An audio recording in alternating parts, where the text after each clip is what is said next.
community to really see how the work in Promised Land is made.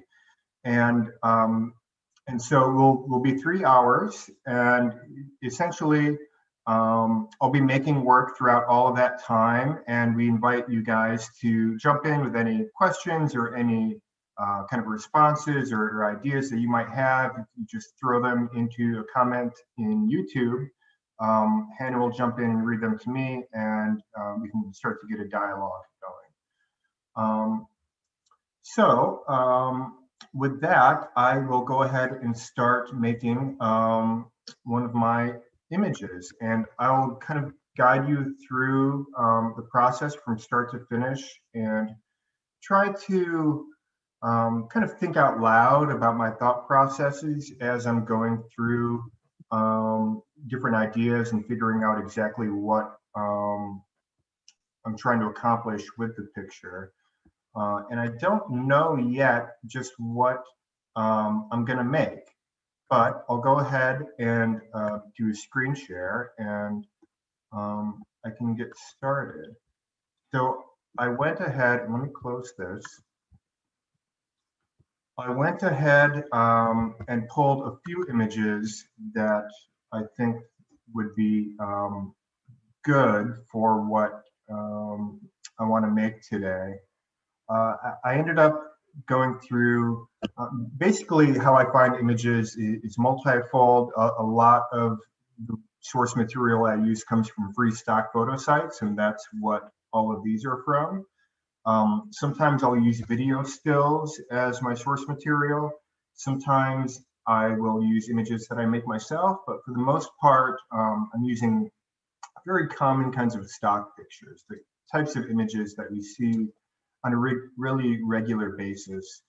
And I'm really interested in kind of this notion of a stock photograph and really the importance that stock photography has. To me, they represent these very common, basic points of shared meaning, where anyone from any kind of point in society can encounter the same picture and understand it along the same terms. And so I was feeling very springy when I was looking for images to work on today. So we have some birds, some flowers, butterflies, and this chicken, which I don't think I'm gonna work with this chicken, but I think it's a beautiful picture of the chicken. I'm really drawn to just how articulated its form is. And the colors of it are obviously marvelous. It just kind of pulled me in when I encountered it on that stock site, and I decided to pull it and throw it into the mix. So I don't have any specific methodology when it comes to making pictures. I mean, sometimes, I guess most often, I'll just pull images into Photoshop that I'm interested in and just start playing with them to see kind of what I can discover in them. I think that the more you work with a picture, the more likely it is to start speaking to you and start guiding you on what it wants to become. And so that's basically what I'm going to be doing right now. And sometimes it goes the other way, where I'll have a title for an image in mind and then kind of hunt for a picture that matches that title. But in this case, I have no idea yet what kind of picture I'm going to make. And so I will be just as surprised as you are. So I'm just going to go through and start looking at these and just kind of respond to them if I can, and try to kind of mentally go through kind of different possibilities and iterations that I have. And the majority of the pictures in Promised Land start with a composite image. So I rarely just strictly appropriate an image and rework it. I'm really interested in compositing and creating photographic fictions and really trying to invent something new. And I think that it's kind of always been an interest in mine, the potentials of compositing and collaging. Um, because I found a long time ago that the camera itself just wasn't an adequate tool for the pictures I wanted to make. Um,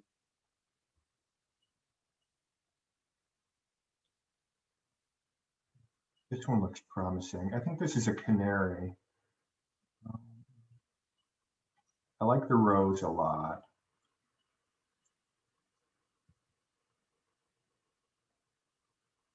Butterflies are lovely.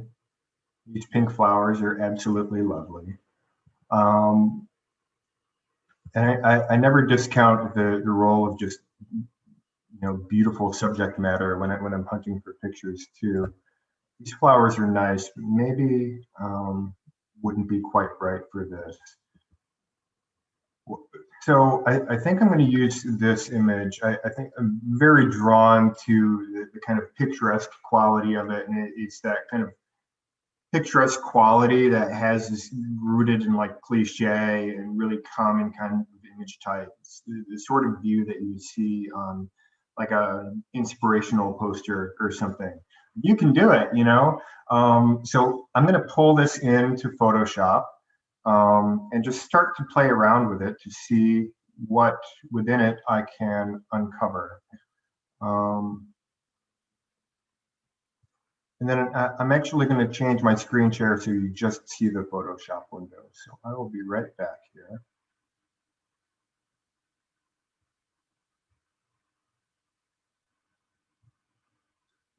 Okay, so we have this really nice mountain view. We have some water, grass. I think if I'm going to make a picture out of this, I don't want this cabin. So I'm just going to crop that right away and get rid of that and see where that leaves me. Um, so, when I start working an image, I just like I don't have any kind of pre-rationale normally. I'll just start working it and responding to it and making changes and just really kind of digging my hands in, so to speak, um, shuffle things around a little bit. Um, so definitely want to do away with the square format. So we'll have to crop it further, either from the left or from the right. But first I want to get rid of this bench. I think that is a little unnecessary.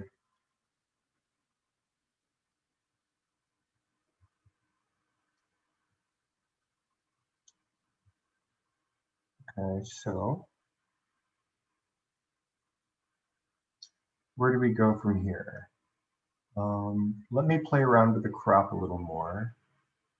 I'm really interested in these three peaks. I think that's really lyrical. And so I think that I want to hold on to those and maybe bring it in from the left to see where we land with that. And I think that looks like a good kind of foundation um, for some kind of activity or action or placement that I can build off of. A lot of the times I'll just kind of flip images back and forth. You know, I think just the act of flipping an image horizontally can really change the way that it functions. And so I want to kind of explore just what potential there might be in that. Um, So essentially where I go from here is I'm going to find a way to continue working the image. And then my process is that when I find a resolution to this initial phase, I'll print the image onto a non-absorbent sheet of paper, which is oftentimes the back of a sheet of normal photo paper. Because the emulsion um, of most regular photo papers, especially glossy ones, is only coated on one side, and the other side is a little waxy. And so when you print on that side, the ink is still wet when it exits the printer. And that's where the real kind of visual signature of my work comes in, is to manipulate that ink and to push it around and to smudge it to really soften the picture in a way. And what that also does is it helps me to blend the seams of any collage work that I do. And so I take this imagery from disparate sources, and it all kind of comes together into a common language. And then once that ink phase is done, I'll scan it and I'll bring it back into Photoshop, and I'll work with it until I find a resolution of the picture. So hopefully by the end of this, I'll have completed a picture. So the question for me now is what to do with this mountain. So I'm going to go back to my image library here, which you guys can't see, but I'm going to pull this pink rose in here and see what I can do with it. It's a really, I mean, there's a very kind of asymmetrical kind of relationship between the rose and the mountains. Obviously, the perspective is vastly different. And I think that's what makes me curious about using it, is how I can reconcile that vast difference and find a way to bind these pictures together. I just love the color and the articulation of the form of the rose as well. And there's something about like flowers in the mountains that to me is just loaded with connotations. There's just really a kind of like romantic and pictorial quality to that notion. And I think there's also like this sense of kind of the natural world and beauty and the majesty of it. Like, you know, you can almost like smell the fresh air and all of that. I don't know. But I'm just going to dig in and start to work with this rose and see kind of what, if any, potential that I can find in it. And, you know, there's a chance that it might not work. And in that case, I'll go back to my image library and find another picture to try to make work with this. So I'm going to start by just getting, I'm going to start by just getting rid of all this background. And I tend to use Photoshop tools in a very rudimentary way. I'm by no means like a professional retoucher or anything. I just kind of use the tools that I know to try to achieve the results that I'm looking to achieve. So I want to get rid of all of this, and I just want to see how it looks with just the flower kind of overlaying this scene. And while I do this, by the way, we are expecting to have a few special guests drop in to maybe talk about the work, either this picture or the project in general. And I also have on cue a YouTube recording of T.S. Eliot reading The Wasteland, which is about 25 minutes long, I think. And I would love to play that at some point. If you guys have checked out the Kickstarter page, you would know that Promised Land is very kind of heavily influenced by The Wasteland. And if you don't know the poem, I urge you to learn a little bit about it. To me, it's just a miraculous work of literature. I've read it and listened to it dozens of times over the past 3 years that I've been making this work, and every time I do, I find something new in it. It's like this bottomless well. And if you don't know the poem, it was published in 1922. It's a very modernist poem. It's written in a very collage-like style, and it presents just this very large series of fragmented narratives, and the poem kind of shifts from one scenario to the next and from one narrator to the next, which kind of leaves you very destabilized in terms of like, what's the perspective, who's talking. It just continually morphs into different narratives as you go through it. Okay, so this is what we have. This is a pink rose. Let me get rid of the rest of this. just the head of a pink rose in full bloom on top of this mountain scene. And actually, I think I want to flip this back to see. Yeah, I kind of like that better. Let me get rid of this mask and let me flip the flower to see if that makes any difference. Um,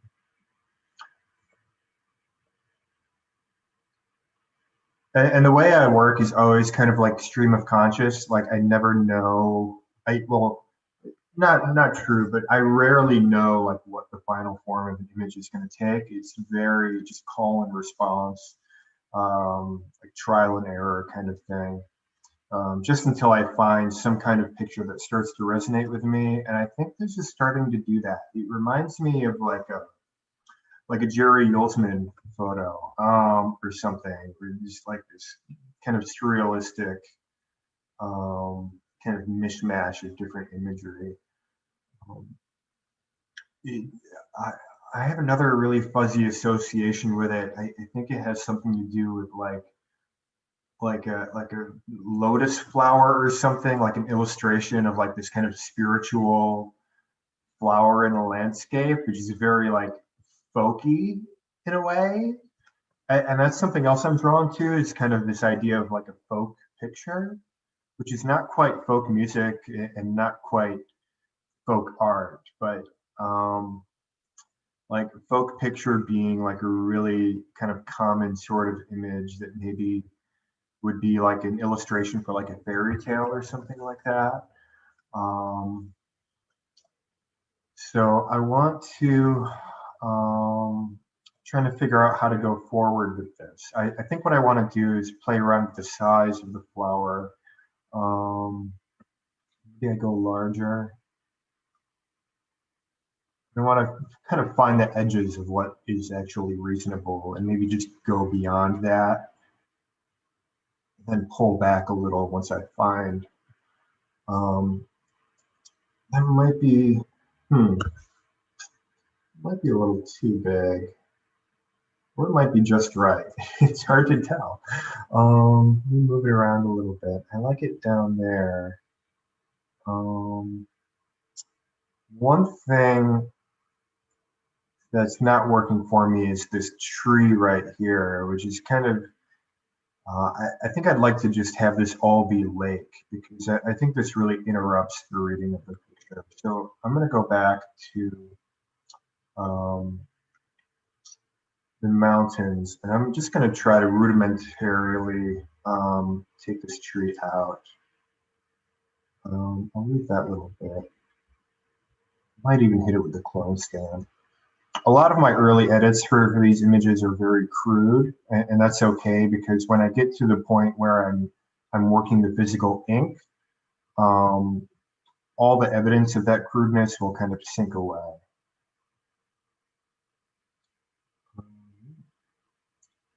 So I wonder if that's better.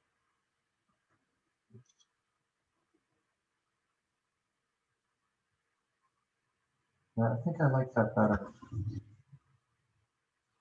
Let me flip the flower again now that that is different.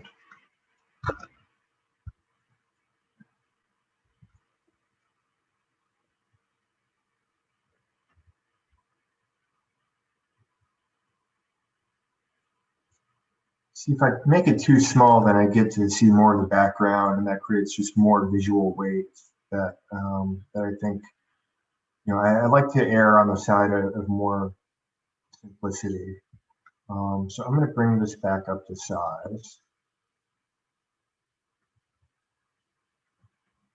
Actually, I think I might actually want to crop this in further as well, maybe from the left. Is that too much?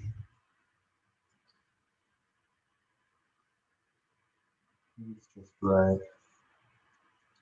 Now the flower seems to be sitting a little too low in the frame. I'd love for it to be like right here, but then again, I run into this problem of this kind of competing information that, so I'm going to hit it again with the clone stamp, just take some more of that out I love this body of water behind it, and I'd like to accentuate that if I can. Both because it creates this kind of flattened plane that allows the forms of the flower to perform more actively, but also because of the color contrast as well. I think it's marvelous. Um, and I hate to kill all of these lovely trees, but they're just not doing it for me. And then let me see what happens if I take all this out from the bottom as well.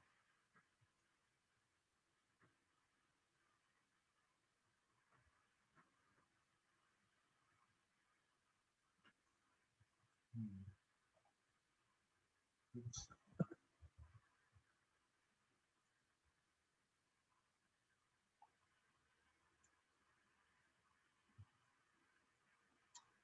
Really like it down here, but it would be hard because it feels too low in the frame, although I like how it overlaps the dividing line between the grass and the water. And I can't crop from the top because I would lose these really nice peaks that I want to preserve. I mean, maybe I could try, see how low I can get before. Um,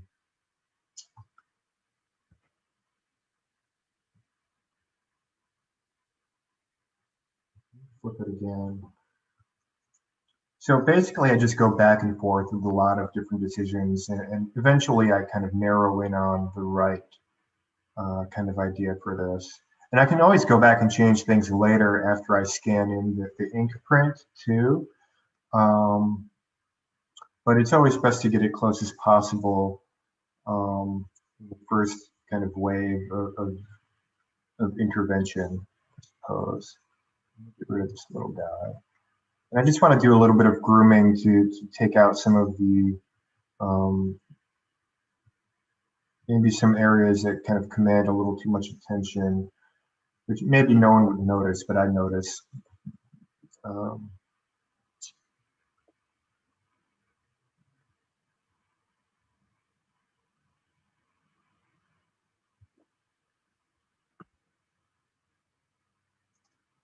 I feel like we're getting close.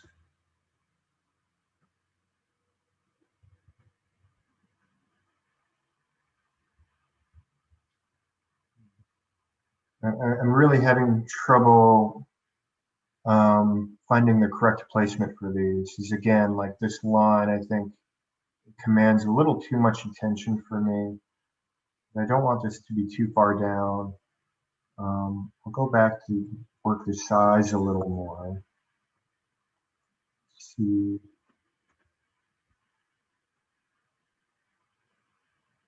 And then the aspect ratio of the image also has to be correct. So let me just do a really crude resize.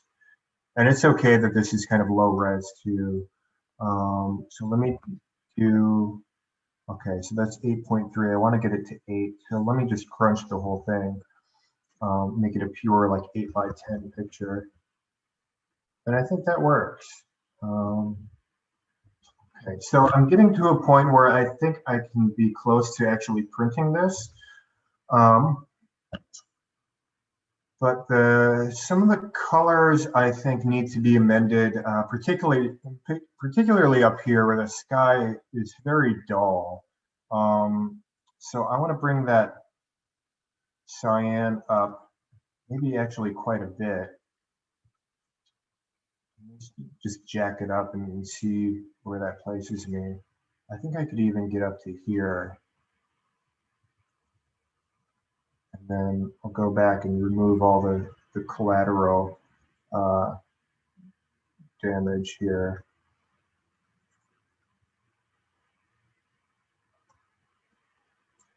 Again, if you're watching on YouTube, feel free to jump in on the comments if you have any questions or thoughts or anything. I'd love to make this kind of conversational in a way.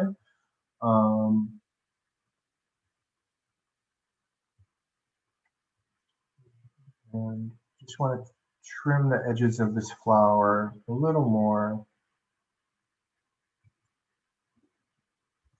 I'm actually going to zoom in so I can do this.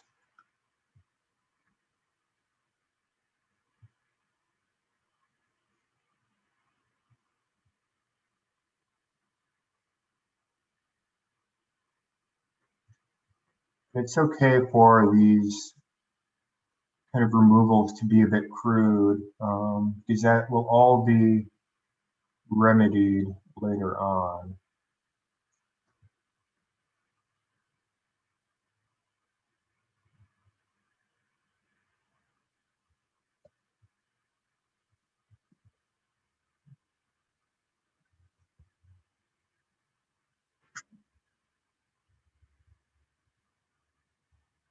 So you can't see this right now, but right now I'm looking at the image and kind of putting my thumb over different elements of the picture to see, to kind of gauge the visual weight. So that little bit of snow on the far left edge of the frame near the top of the mountain, I'm considering removing that because I think that pulls the eye a little too far to the left. Just kind of thinking about the structure of the image and how the eye will navigate the frame. And then there's a couple black dots on the bottom right that I think I want to remove too. So let me dig into that. And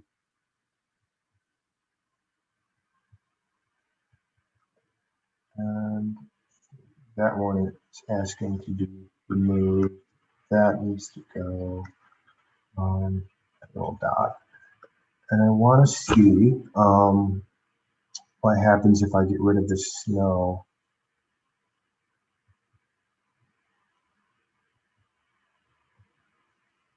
Yeah, I think that works better. And I like this here, and I like that little patch here, although that might get lost in translation later on. That's okay. And then what I'd like to do is to give the clouds in the sky a little more pep in their step. So I'm going to go in with just the white paintbrush and make these a little brighter and do that by hand. Let's bump that up a little bit. Too much. It's okay. I feel like Bob Ross doing this. I wish I had some happy little trees to put in here. I mean, I could. I guess this is a happy little rose.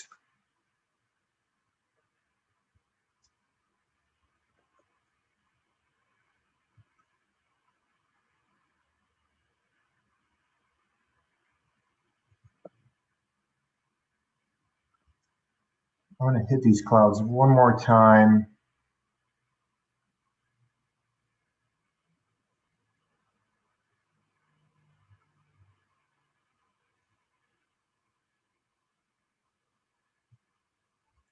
Oh, hi, David.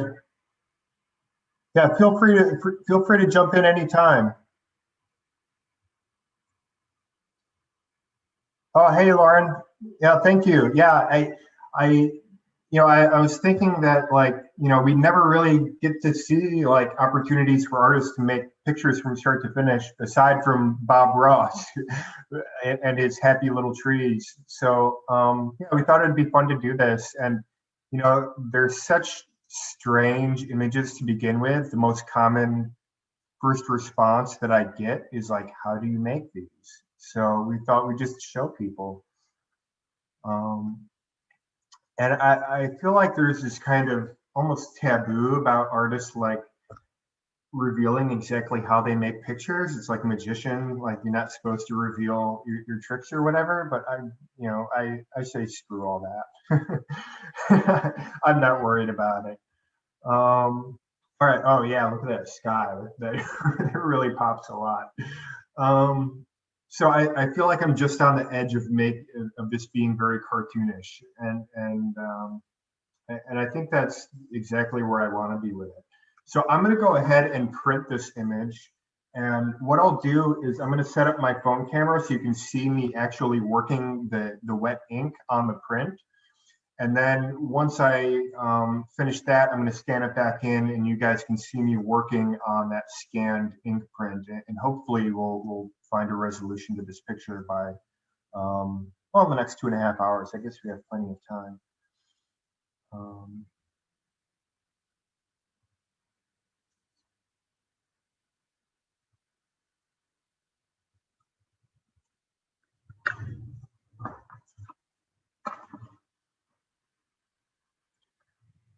So, plug my printer in.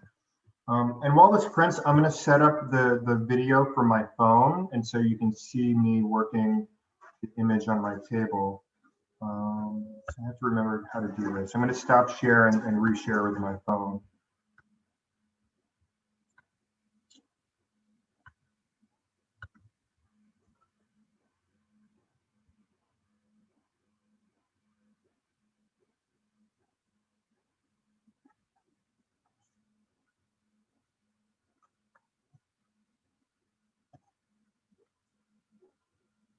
Okay, so pardon the shakiness for a minute.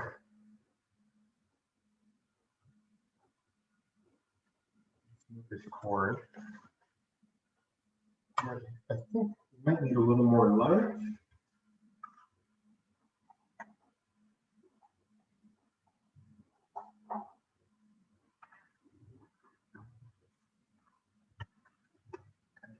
I hope you guys can still hear me. Hannah, maybe let me know in the chat. Well, I guess you wouldn't if you can't hear me.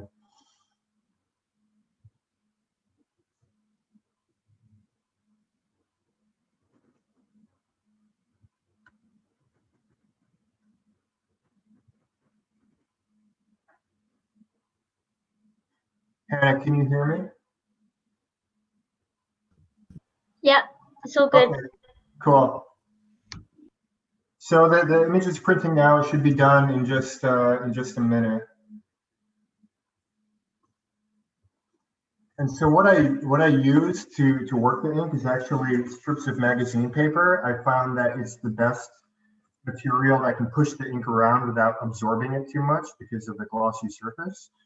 So I just have magazines on hand that I'll just rip up when I'm ready to make a new picture.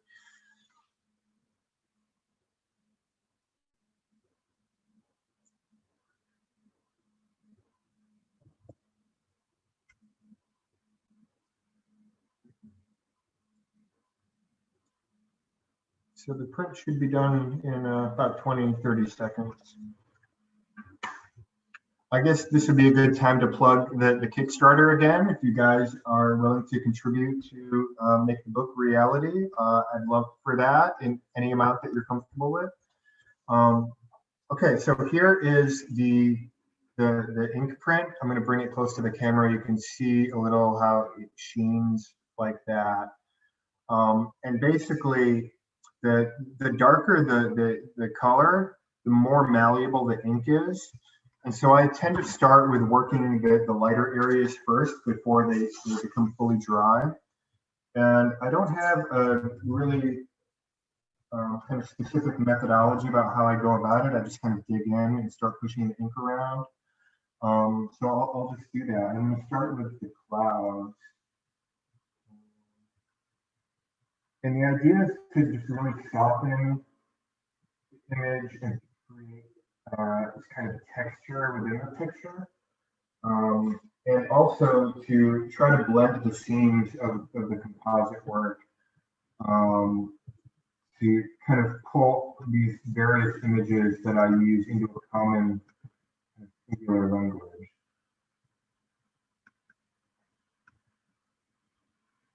And so depending on the complexity of the image, part of the process can take me from those 10 minutes to a half an hour.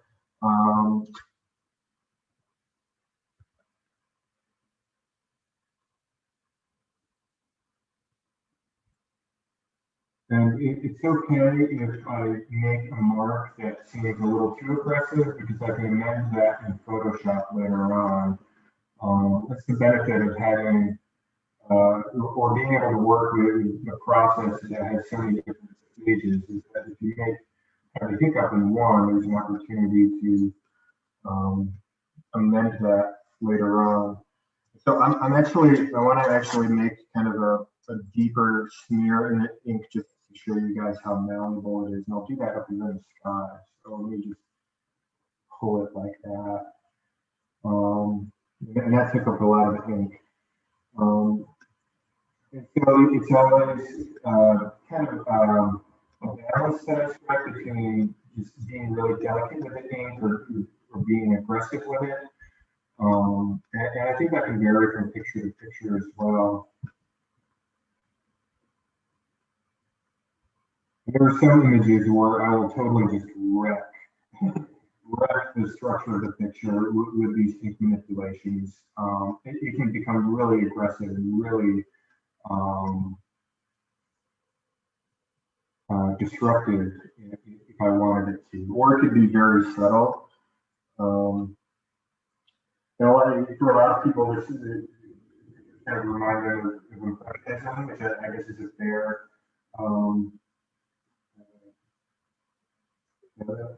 statement to make. Greg, Yeah. I think you're talking too far from the microphone, so we can't hear properly. Oh, I'm sorry. Let me get closer here. Is this better? Yes, much better. Thank you. Okay, fantastic. Thanks, Bruno. I think I finished the sky. I think the next would be the ground in here, the grass, because that's a fairly light color. And there's a lot of little specks and things that I just want to get rid of. I'd like for this to be as kind of soft and smooth, I think, as possible. So it lessens the kind of visual weight of the composition. And I am going to go a little more quickly than I typically do, just for the sake of time.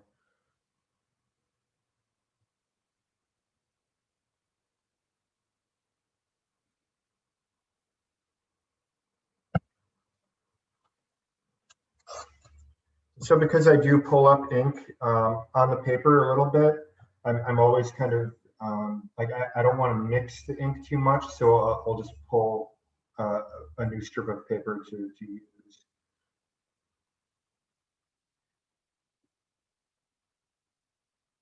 And it's a totally weird way of making a picture, but it's the tool, you know, this magazine paper is the tool that really I found is most effective. I've actually tried brushes.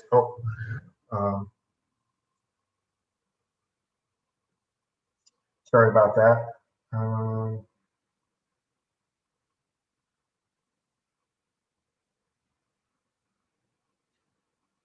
Should get the video back in just 1 second. There,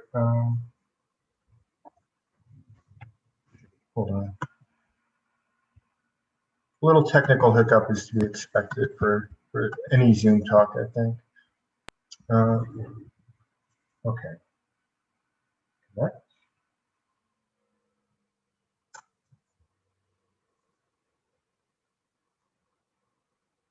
Here we go. Okay, pardon the interruption. And let me adjust this, so there we go. Okay. So as I speak and as I fiddle with my phone, the ink is drying. So I want to start to work a little more quickly to make sure that I can work all of it before it becomes non-malleable. And I definitely want to get into this flower too. Hey Greg, there's a question from Joanna. Is this just water you're using now? Is it what? Just water you're using now? Water? Mm-hmm. No, so I don't use any water. I have actually thought about incorporating watercolor into this, but I haven't gone that far yet. So this is just the printer ink, just inkjet printer ink on the non-emulsion side of a sheet of glossy photo paper. And so by printing the ink on that side, it comes out of the printer wet, and it allows me to manipulate it and push it around.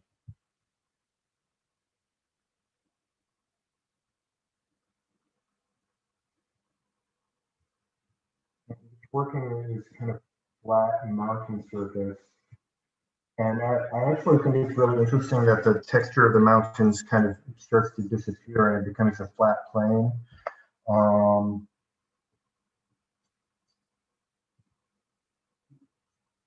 It starts to remind me of, like, I was actually looking at Kokusai a couple days ago, and it reminds me a little bit of Japanese printmaking, where it's just filled with these kinds of flat planes of color to a point where the image is almost rendered as a cartoon.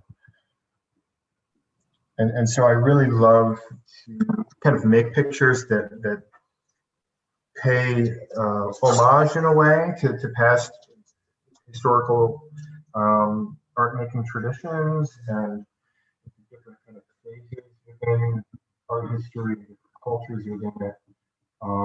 You know, I think art is one big conversation between people, and in a sense, I kind of make pictures in order to have just really different sorts of conversations all the time. So I never like to repeat myself too much.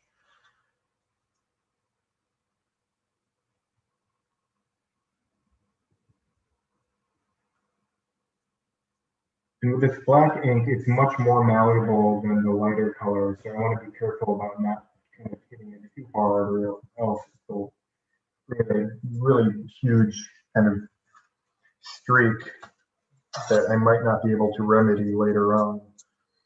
Now I want to get into this flower because it is a lighter color. So I'm kind of hitting the edges to create sort of a blend between the foreground and the background. And I want to make sure that I get a little bit of texture into every kind of area of the flower. Greg, you have to speak close to the computer, otherwise it's all distorted. Sorry about that. And there's also a question, let me read it to you. This is from Timothy Stubbs Hughes, who asks, what's your printer? So I just use, what is it actually? I just use like an HP. It's almost like a kind of a lowbrow inkjet printer. I don't need to use like a higher end like Epson or anything in order to get the results that I want. And I feel like, because I've done this with Epson printers and Epson inks before, and depending on the ink and depending on the different surface, the results of the printing can be very different. And so I found with the printer I'm using, the HP, and with the ink that is native to that brand or whatever, it's the kind of ink that gives me kind of the right amount of malleability. And it also dries fairly quickly. So I can basically scan this right in after I'm finished working with it.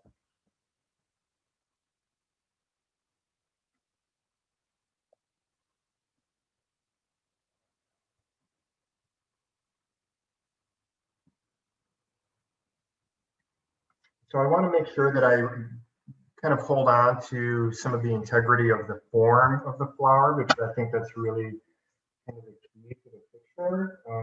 So I want to be careful about doing too much blending between the light and the dark. I'm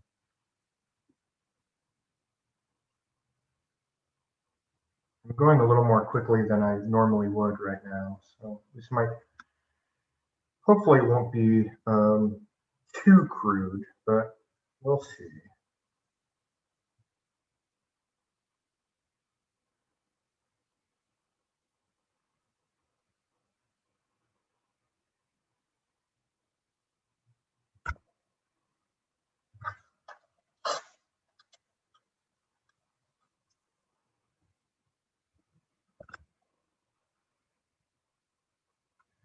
And there are no guarantees that this will turn out well. I'll say that now. I think on average, like 1 out of every like 4 or 5 of these that I make actually ends up being one that I want to keep. So, which actually is a much better hit rate than the traditional photo making. But sometimes I'll get into kind of the final stages of making the picture and realize that it's just not working. And that might be because like I pushed the ink too far or not enough, or I mean, any number of different things. The image from the camera above is frozen. Uh-oh. Let me try again. Is that okay now? Yeah, it's working. Okay. So let me know when that happens again. I'm sure it will.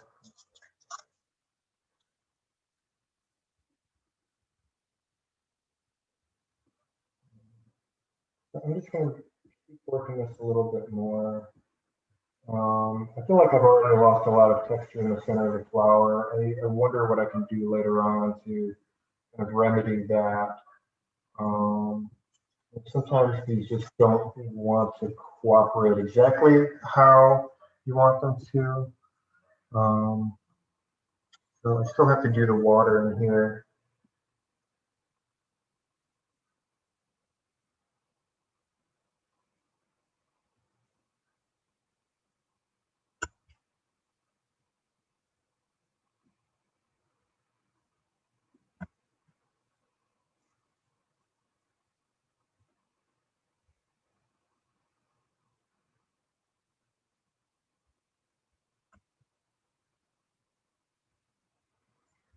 And so when I scan this in and bring it back into Photoshop to work with it some more, that's really the opportunity to kind of play with the colors and the tones and to really kind of lock everything in.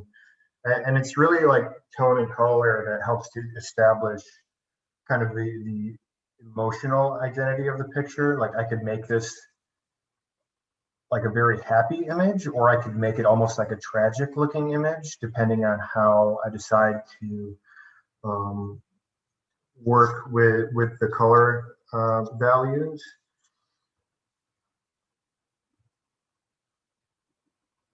And I guess that just depends on what kind of mood I'm in on any given day. But again, because this work is inspired by the wasteland really so deeply, a lot of kind of the emotional cues that I take for these pictures comes from kind of the mood of the poem, which is at times very dark and solemn. But sometimes it turns into kind of a few lines of optimism. It kind of shifts back and forth, which is another reason why I love the poem so much, is that it's so rich and it takes you to so many different places, just kind of emotionally, but also conceptually.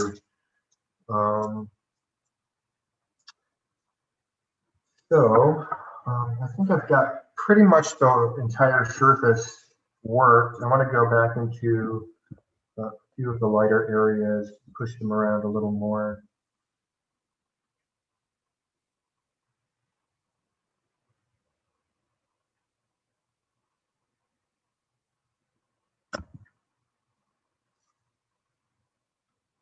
And I feel like when it comes to kind of the depth and the texture of the flower, I think that's something that I could also work on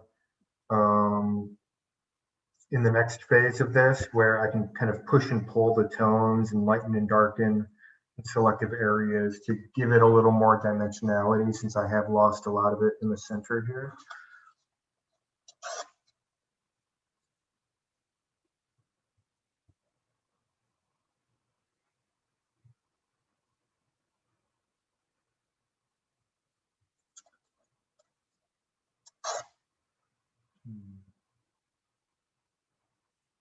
Let me see.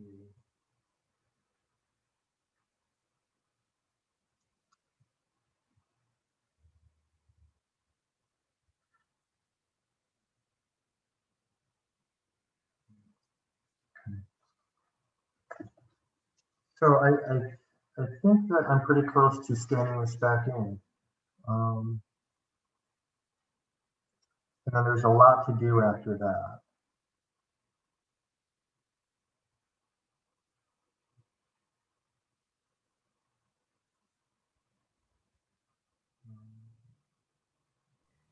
Greg, Okay. second user is asking, can you, I can't really see the texture. Can you zoom in? Oh, sure. Let me bring the print closer to the camera.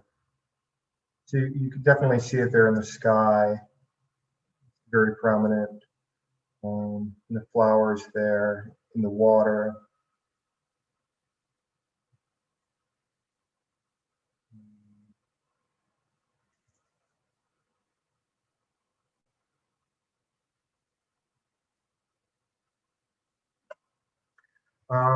Yeah, so I think I'm actually done working the ink. I think this is close enough, and I think this will be very workable. So I'm going to stop sharing on my phone, and I'll go back to just standard Zoom, and I can take more questions or anything as I scan this back in. Here we go. And I'd usually let it dry for a day or two, but it's okay.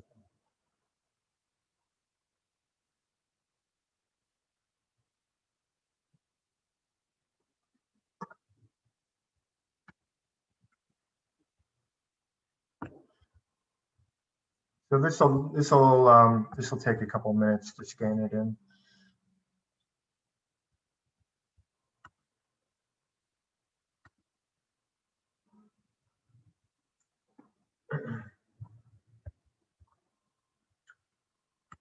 And if anyone has any questions, feel free to jump in the chat.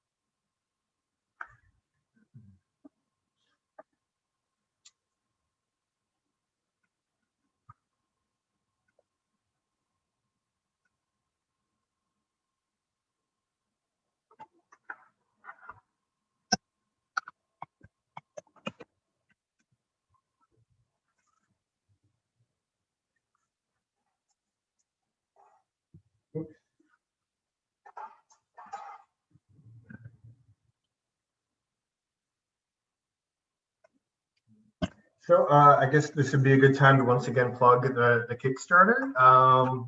We have about 9 days left, I think, Bruno, and we're a little over 40% there. I think we are within striking range, and I think we can do it. We just need a little more help to keep us going. So if you can, if there's any amount that you're comfortable in contributing to, you could pre-order a copy of the book. You could buy one of any number of prints that we have available. You could also pitch in, I think, what is it, £10 to be a part of our digital event that we're going to be doing in September. Whatever that you are comfortable with, we would be very happy to have your contribution.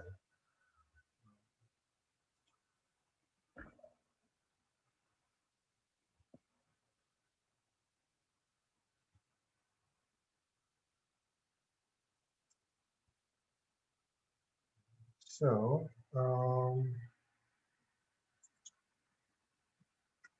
so the scan is processing. It should be done in just a minute or two.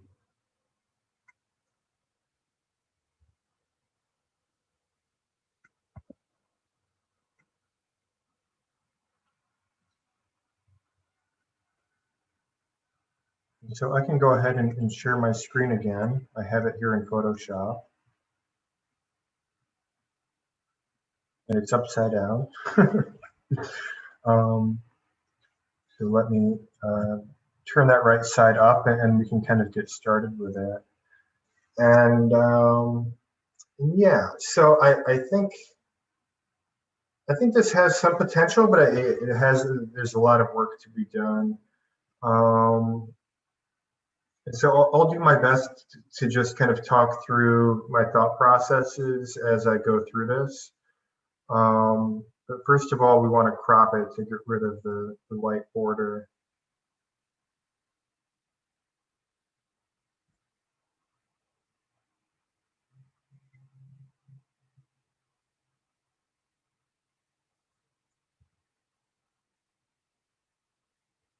So here's the original that we had.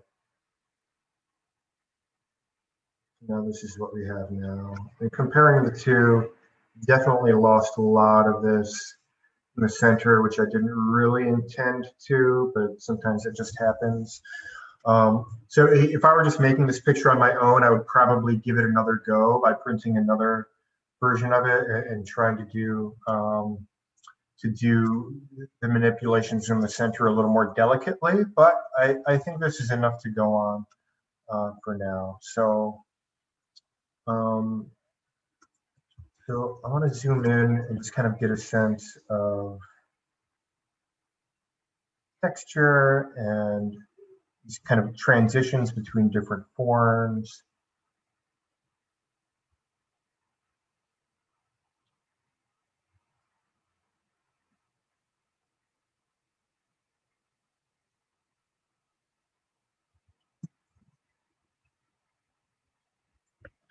And so it's always tricky in figuring out where to begin. What I usually do is find the black tones and try to resolve those first, because they really can sometimes kind of define the architecture of the picture. And so since I have these kind of almost flat black tones on either side, I think it could give it kind of a balance, but that also might be something I might think about removing entirely. I don't know yet. But I want to start maybe just by doing a selection of the blacks,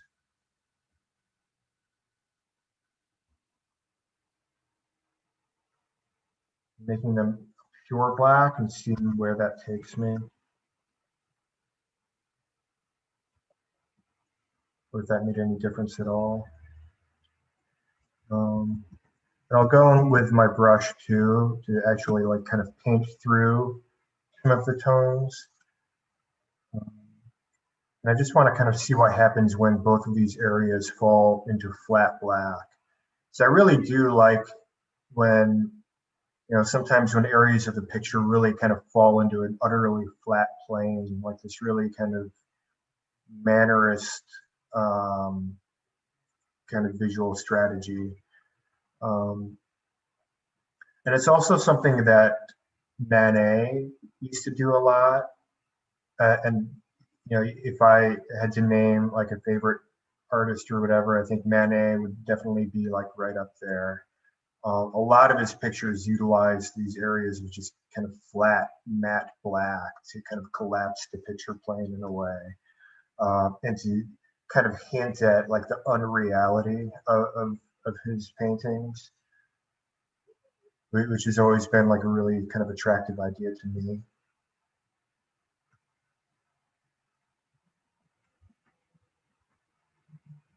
It also kind of introduces like this really kind of dark undertone to it, like the picture is just kind of totally collapsed in these areas. Again, I don't know if this is something that I'll keep as I go along. I think I just have to kind of continue to work the picture and allow it to kind of speak to me and tell me what it wants, I think.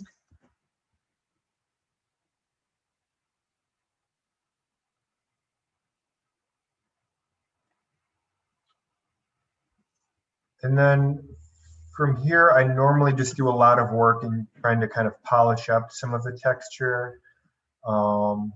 And one fun byproduct of the paper that I use is that there's a watermark on the back, and you can see evidence of that in some of these. So here is some text that is part of that watermark, and I think there's another one. I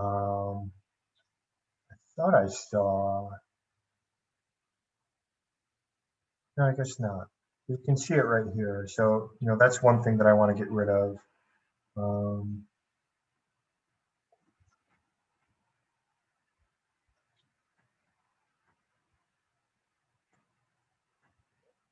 And I'm still just kind of thinking through exactly where I want to start to really dig into this.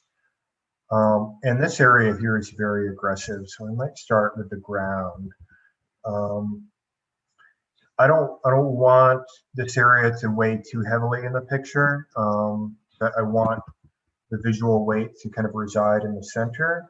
And so what I'm going to do is kind of try to reduce the gravity of some of these elements in the ground, because I think it's just not necessary to the reading of the work.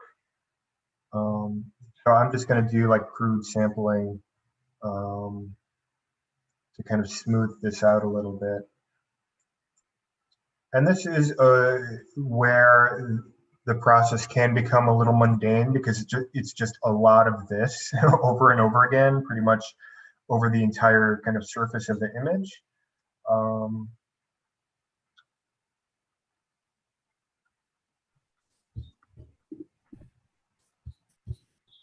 Hi, David. Oh, hello, Greg. Hey, How good are to you? see you. What are you up to? Not much. It's a typical Friday afternoon for me, I think. How long do these take? It can range depending on how complicated they are. I've made some as quickly as in 2 to 3 hours, but Yeah. others can take 8 to 12 hours, especially like images with figures in them with faces that require really kind of Uh-huh. minute detail to read in a good way. Um, I, Have I you, think I think normally this would be maybe a 4 to 5 hour image, but I am kind of rushing through to see if we can get it done. right. How do you know when it's done? When I can't figure out what else to change. That's a good, that's a Yeah, good, that's a painter's answer. That's good. yeah, yeah. I'll zoom in on it. I'll zoom out on it. I'll just kind of spend a lot of time just staring at it really. And when I start to make stupid decisions, well, I mean, I usually make stupid decisions, but when I start to make egregious stupid decisions where the image just kind of doesn't work when I change something, that's kind of usually when I know, okay, this has Yeah. had enough. But uh, you sent me a PDF, and I was a long time ago actually, Hmm. and I was surprised by how consistent they are, from one image to the next, and it was just making me think a lot about, what is a signature style in a sort of digital realm. I hadn't really thought about it before. Well, outside of things like advertising or something like that. Yeah, They are very consistent. yeah, They're all coming from this. I don't know what the place is, but they're all coming from it. yeah, yeah. They're certainly coming from someplace. I wish I could define that myself. I mean, I think part of it is, certainly kind of the textural quality of these is a very strong binding agent that pulls them together. Yeah. Um, and I feel like maybe my handling of color is fairly consistent. Right. I really like working with color contrasts and finding a way to use hue and value to create emotional character. I Yeah. think.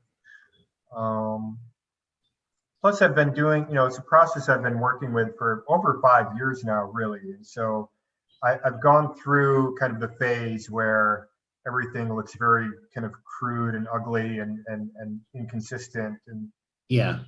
my methodology is kind of collapsed into a more consistent um, kind of set of decision making, I think. And what do you think about when you're doing it? Um, it's hard to say. I don't think I really think about anything outside of just kind of feeling the architecture of the picture and how the colors are working together and kind of assessing where the attention of the eye goes and the visual weight. I Yeah. think it's much more visual. Uh-huh. And I think it's similar, because I'm a writer too, and I'm sure you would understand this, how you kind of get into a writer's zone where the entire world just becomes blocked out and all of your existence is just resides in the work in front of you. Mm. And so, so often when I hit that zone, it feels like I'm not even thinking about anything really. Uh-huh. It's hard to explain. But I think it's something that everyone can relate to. We've all kind of found that place, I think. I suppose it's the difference between the mind of a maker and the mind of a thinker might not always be exactly the same thing. Yeah. I've been thinking about it a lot recently with the way like a description of a book, a blurb, for want of a better word, sort of often implies a sort of intention or a program, which is which is not quite the same as the work itself or the making of the work. It's unavoidable. It's unavoidable. But there's something very interesting about, because nobody wants to, you know, promote a book with on the basis of like a set of intuitions or something. People want to know that a book is coming from a very specific. And that's, I've heard you talk about that kind of area before, and I'm also really interested in it. It's like this gap between what you see and what you can actually explain. And I think there's nothing that can ever really close that gap. I think that a picture is at its most powerful in its most kind of pure form is when you're just kind of looking at it on a one-to-one basis and allowing it to speak to you. And there's no real way to articulate just what that experience feels like. I was talking to someone, I can't remember who it is now, who'd seen some of the prints of these that you're making, like exhibition prints, and was really kind of wowed by them. And it was making me think about how they're going to look in the book. And how they sit on the page, and what's the plan for that? Well, in terms of how they'll look on the page, I guess we'll have to wait and see. I haven't seen. I think Bruno has printed proofs of the images, but because of the last year, we've only been able to work together via Zoom, and so I haven't seen kind of a physical manifestation of the book pages yet. I mean, it's interesting because, I mean, he's a kind of master at it now. He's been, he's so experienced in that, but it's a whole separate, an image has to be recreated to get it onto the page of a book, doesn't it? And that's actually something I was pretty worried about, early on with this work, is exactly how it would translate to a print and how it would translate to a book paper. And I was kind of scared of getting the wrong answer to that, so I never bothered doing any testing to actually find out. I just kept making pictures and decided, well, if it doesn't translate well, then they'll just be purely digital pictures, and I'll figure out, a path forward from there. Well, I mean, that's always the curious thing about your photographic images, because they don't have a materiality until you give it to them. There's no real default setting. No, which is it's very liberating, and when I talk to photographers, they feel liberated and excited by that, but also a little bit unnerved and disarmed, because there's so many different things you could do with the image, which doesn't, those are not questions that come up for a painter, a painter traditionally defined, like mark making on a material surface, because the thing is what it is, but here you are making this thing out of data. And then you've then got so many choices about how to sort of manifest it in the world, and unless you've got an idea about that while you're making it, and the idea. That's actually something I've struggled deeply with, is figuring out. I feel very confident and comfortable in making decisions while I'm actually making images, but when it comes to presenting them, I'm often overwhelmed by possibilities and have no idea what to do. It's one of those things where I just hope someone will come along and just say, hey, let me take care of that for you, and I'll say, okay, great. I think it's always a little bit provisional. I mean, one can make what feel like good creative choices and not so good ones. But I don't know. I mean, I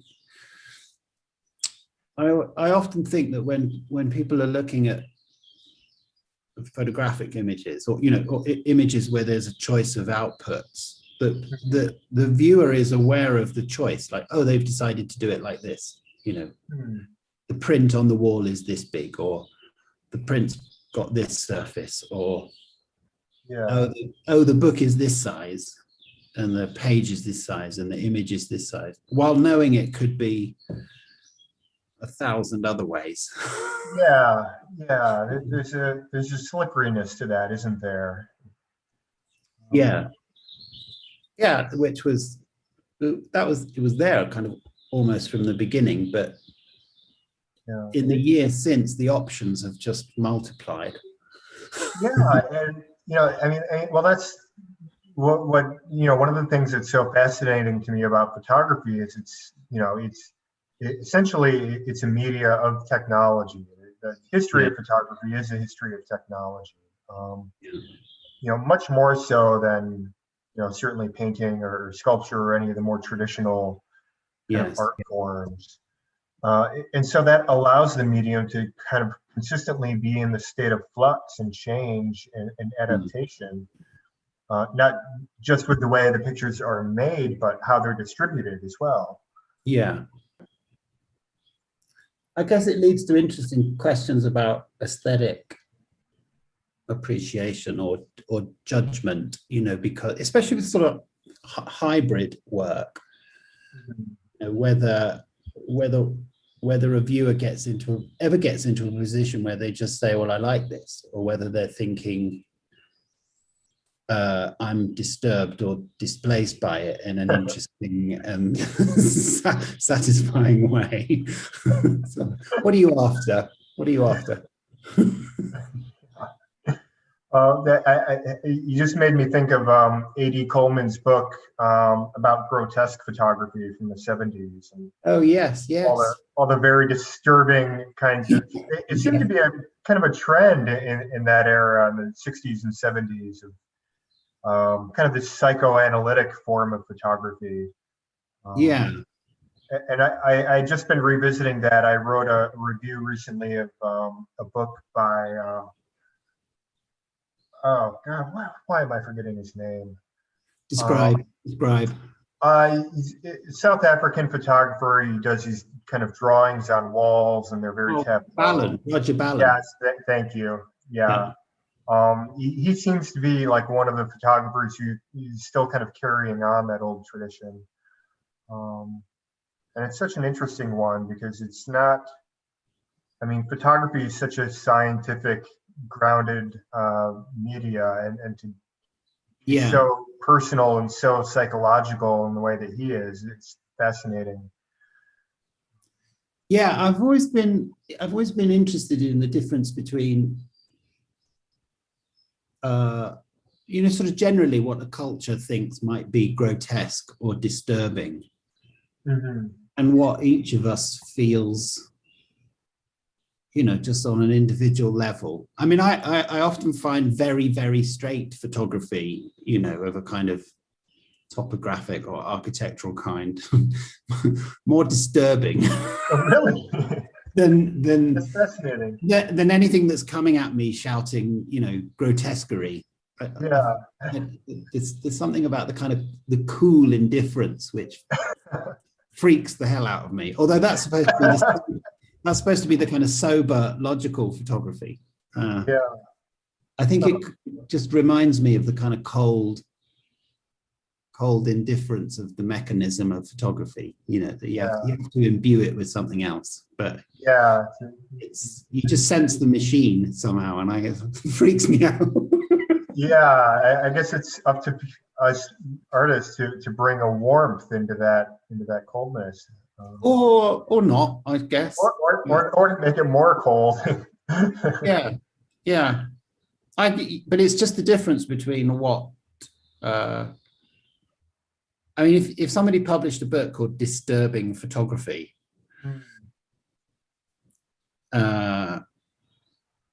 in the kind of in the noun sense rather than the verb sense, like, I would kind of know what sort of imagery it's likely to include, but whether it would actually disturb me or not is another matter.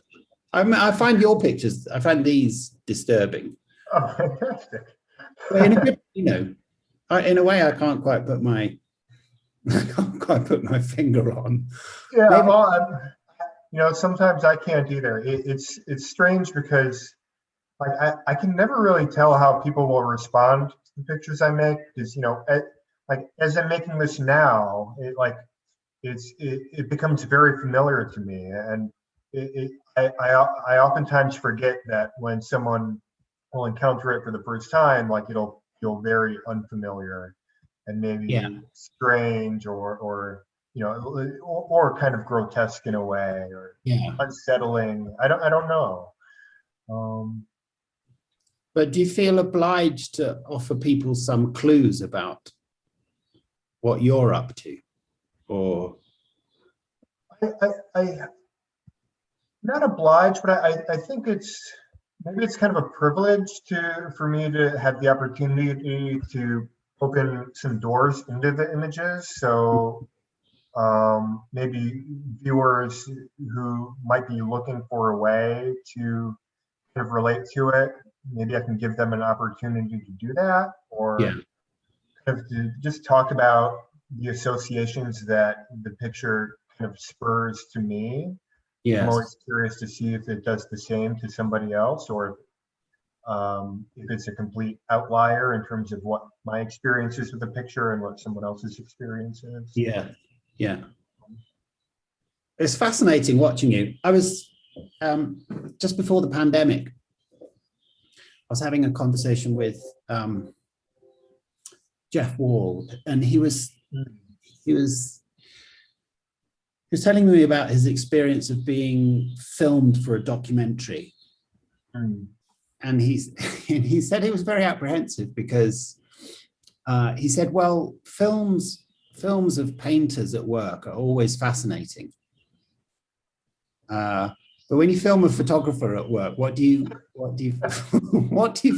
there to actually film? Because you can't get inside their head and their observation. You just see someone with the camera and they're taking a picture. But the whole area of post-production, which is that area where painting and photography meet, maybe that is an interesting area. Yeah, just in terms of observing the process. Yeah, I mean, if there were a cameraman right here, they would just show me like sitting at a desk in my chair. It's a very it feels very like unglamorous. Yeah.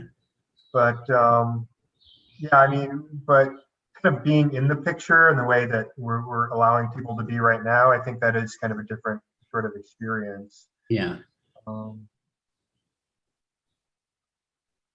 it's also curious that I was thinking about the difference between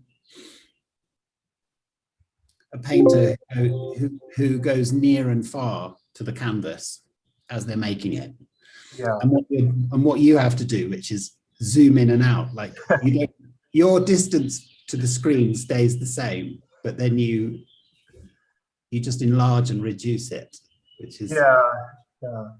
I mean, there definitely is that kind of overlap between painting. I mean, the pictures certainly look like paintings. That's most people's kind of first initial response to it. Yeah. Even though the pictures are rooted in photography, and because I'm working with ink, maybe it's more of a drawing. But I'm also like, it's a printmaking too. It's really. I always feel so awkward in calling it photography, but I'm not sure what else to call it because I don't think it would fit soundly in any other category either. Well, yeah, we've never had good enough terms for. I mean, I often think about that with those sort of, pictorialist photographers who are, very interested in sort of hand brushed emulsions and like local changes to the image. But they didn't often talk about it in terms of a kind of hybrid practice, that was. I think we might have talked a little bit about that when I interviewed you a couple of years ago about the definition of photography as being a completely inadequate word to describe all that it covers.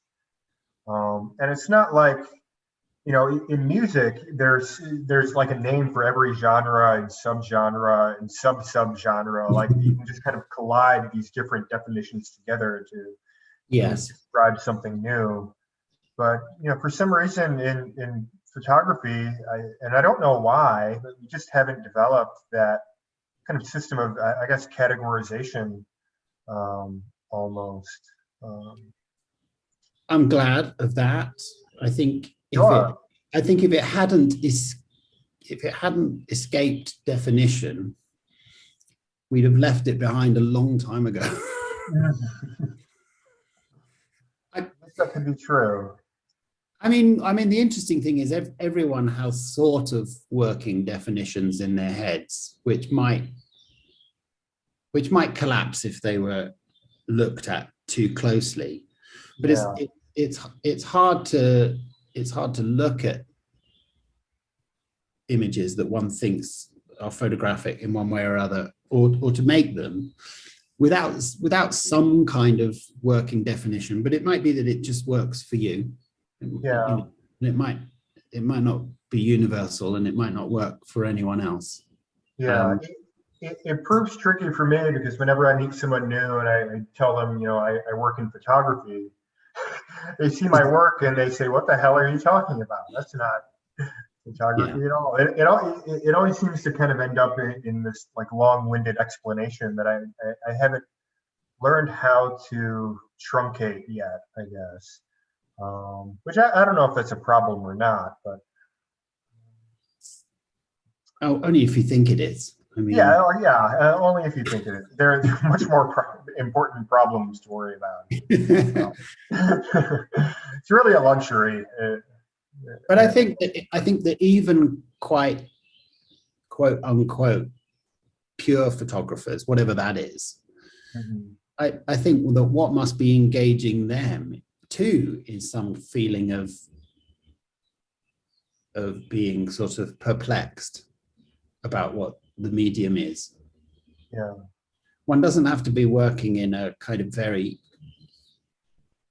obviously hybrid manner to be questioning the definitions. I think it's complicated in any area of photography. Yeah, it's interesting to me to kind of think about the roots of photography and you know, the first photographic projects in you know, the mid 18th century. We have, you know, Fox Talbot, who made these kind of very nicely structured, almost like painterly photographs, very kind of formal. And then there was Anna Atkins, who used the media as very kind of scientific practice. And then Hippolyte Bayard, who really kind of early on got into the roots of like the complications of the truth values of photography and what's true and what's not. Yeah. Right from the beginning, there are these different shoots of photography strategy that grew out of that initial root, and it just kind of continues to blossom. I think you're right, and I think if you put that handful together, you know, the Bayards, the Atkins, the Fox Talbot, the Daguerre, and the Niepce, it sometimes feels like we've barely escaped the orbit of what they'd mapped out. Somehow, it's really astonishing. Yeah. But for me, especially Talbot, somehow, that he, you know, when he publishes that book of photographs and writings, The Pencil of Nature, which is a sort of a prediction of what might be in store for the medium. He gets it very right. And he, you know, he's talking about a kind of art of photography and a documentary practice and archiving things and cataloging things and giving you things beyond human vision and beyond intention and reproduction and multiplicity and the peculiar relation to authorship and what escapes authorship. It's quite a prophecy. It's startling. I find it. Well, oh wow! What are you doing there? I don't know yet. I'm just kind of playing. I wanted to kind of get a little more texture or something in the center of this because it feels like such a dead spot. So I'm trying to kind of sample and sample material to kind of fill in that. And yeah, this is usually how it goes. It's really a trial and error sort of thing. Mm-hmm. And that's all what's always attracted me about using digital tools is that, you know, creativity, to me, the root of it all boils down to trial and error. And with Photoshop, you can make many trials and do many errors and just kind of go through all these variations very quickly because you can just click undo if something doesn't work.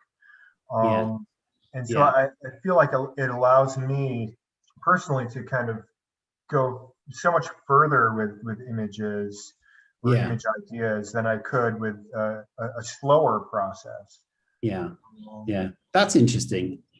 I mean, the idea of the mistake in Photoshop is, I remember when Lucas Blaylock, a long time ago, he asked me to write something for a book of his pictures called Mirrors, Windows, and Tabletops. And, I'm very familiar with that one. Oh, okay. Well, I thought I had more interesting things to ask him than to write. So we had a conversation, I think, for that book in the end. And we got very interested in the fact that Photoshop was there, you know, the intention of Photoshop, if one can say that there is such a thing, or the kind of commercial imperative for Photoshop was towards perfection, which was towards kind of grooming the image, polishing it, removing the errors. And of course, the more one does that, the less photographic and the more disturbing the image looks. But he always understood what he was doing as being kind of against grooming, a kind of de-grooming of the image, a kind of introducing something gauche or. Yeah, he really was the first to kind of turn it all on its head. And it's so interesting to me, you know, because Photoshop was introduced in the late 80s, and immediately photographers started kind of playing with the possibilities and you know, exploring digital photo making, and you know, and there's this kind of entire debate about, you know, the notion of truth values in photography kind of lit the flame of that fire again. And you know, so much of that early digital work in the early 90s is very crude because, you know, artists were still learning how to use the tools and the techniques and figuring out possibilities. And as you go through like the 90s, you know, especially, you know, Jeff Wall and Gursky, you know, like 95, 96, they were really like the first ones to kind of master the tools to create the illusion of truth in the fabricated picture. And it's so interesting to kind of track that evolution of the maturity of digital tools. And then Lucas was kind of at the pinnacle of that, where he just kind of took it all and turned it upside down. Yeah, but his seemed less related to the history of painting. I don't know, depends what one means, which painting one picks up on, I guess. But yeah. No, it's curious what you say about those early days of artists using it. I mean, Jeff Wall was, I think his first ones were digital, you know, composite pictures were 91, 92. You know, things like A Sudden Gust of Wind, you know, where there's figures in a landscape where all of the papers are flying in the air. I remember seeing that then at a show at the Hayward Gallery, and it was quite startling in the way that it's not now. I mean, it was uncanny. Like, is this, can I even remotely believe what I'm looking at, this moment that's kind of too perfect for its own good? Yeah. And of course, you know, now those that skill set is within everybody's reach. And he was telling me about like the processing time for the computer. You know, like you'd make a decision, you'd make a change, and you'd have to come back 2 hours later, and the computer would be ready to deal with you again. Crazy. Yeah, I think I had a similar reaction when I first saw the Dead Troops talk. And that was actually, I remember I was in Chicago visiting SAIC, you know, it was probably like 15 years ago. Yes. And I think they had Dead Troops talk up at I think it was Museum of Contemporary Photography. Right. And I was just blown back by that. Like I never thought that a photograph could be like that. I mean, the scale of it, for sure, but the narrative quality of just everything about it was just, I was dumbstruck by it. He told me that he remade it actually quite recently. Really? Not reshot it, but went back to all of the. He said when he first made it, the final image size was something like 130 meg. I might be getting this wrong. And he was never happy with the resolution, but if he wanted any more resolution in 1993 or whenever it was made, it would have taken years to kind of process the thing. And so he went back and rescanned all of the separate, negative components, and now the final, image file is, several hundred meg. Oh, how interesting. Yeah. Just because he wasn't quite happy with it. But then his version of Photoshop is about a certain, seamless kind of perfectibility. He's not using those kind of gauche, unreal qualities that you're interested in, or Lucas was interested in. He did kind of venture into that territory here and there. The picture that comes to mind is the elderly woman in the mall who's like 40 feet tall or something. Oh, she's in a library. Yeah. That's called The Giant. That's a very early one. Yeah. Yes. Yeah. She's holding a, but it's kind of, the scale is weird. Yeah. She looks enormous in that library. But it's also supposed to be kind of believable, like a very vivid dream or something. Yeah. It reminds me, when I was in grad school, I made a little kind of tongue-in-cheek series called Fixing Jeff Wall. And I would take some of his pictures and kind of change what was unusual about them to make them normal. So that picture, I had taken a sample of that woman and shrunk her down into scale. There's another picture he did, the black and white one of the janitor with like a mural of a rainbow in the background that looked like it should have been colorful. Yeah, and so I brought it into Photoshop and I kind of hand colored the whole picture back in. Wow, that's amazing. Yeah, it's very crude. I don't think I'd ever show it to anybody, but it was fun for a couple of months. I think that relation to other people's art is really healthy. Yeah. I mean, it's a kind of if you're a painter and you study the masters, you go to the gallery and you look very carefully, and maybe you do some drawings from it. Mm-hmm. If you were to study the masters in photography, I mean, whoever your masters are, so I know that's a loaded word. Yeah. But what would it be? Would it be like literally trying to recreate one of their pictures, or would it be like altering it, or would it be something in the style of, in the manner of? I mean, I saw a. Go on. Oh, sorry. Go ahead. No, I saw a group of school kids in London at a photography show at the Tate, and they were all sitting on the floor drawing drawing the photograph. You know, they were drawing a Thomas Stroop picture. Interestingly, of a museum. Photograph was of a museum interior. So there, you know, he did a whole series of pictures of, you know, people looking at artworks, photographs of people looking at artworks. And there were these children, sort of maybe 10, 11 or 10 years old. And they were sitting drawing. And I just thought, first of all, I thought that's weird. That's not what you would, that's a strange way to have a relation to photography. And then I just thought, well, maybe it's really good. Maybe it's just making them really look and think. And it doesn't, it's good that they're drawing them somehow. Yeah. They just, you know, it's just a kind of paying close attention to something. Yeah.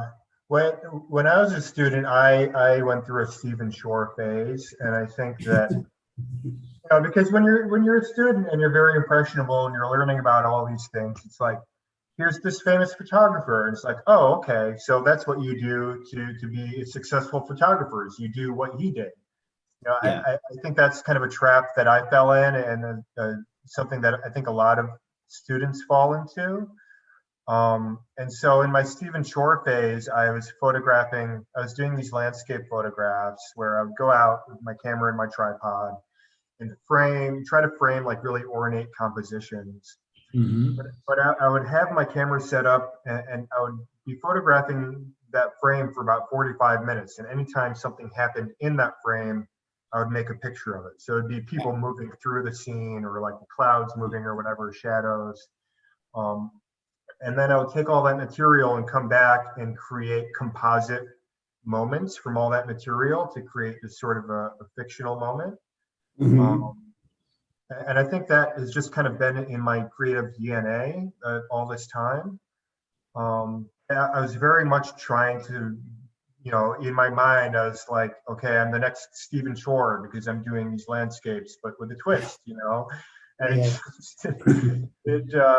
I think I got a little too invested in that idea for a little too long, and I'm glad I weaseled my way out of that line of thinking. But yeah, I think back to the original point, I do think that, you know, a lot of early kind of inspiration just comes from, you know, looking at what has been done in the photographic canon tradition, you know, finding a tradition and trying to make work that contributes to that. Yeah. And are you able to think about your current work in relation to that?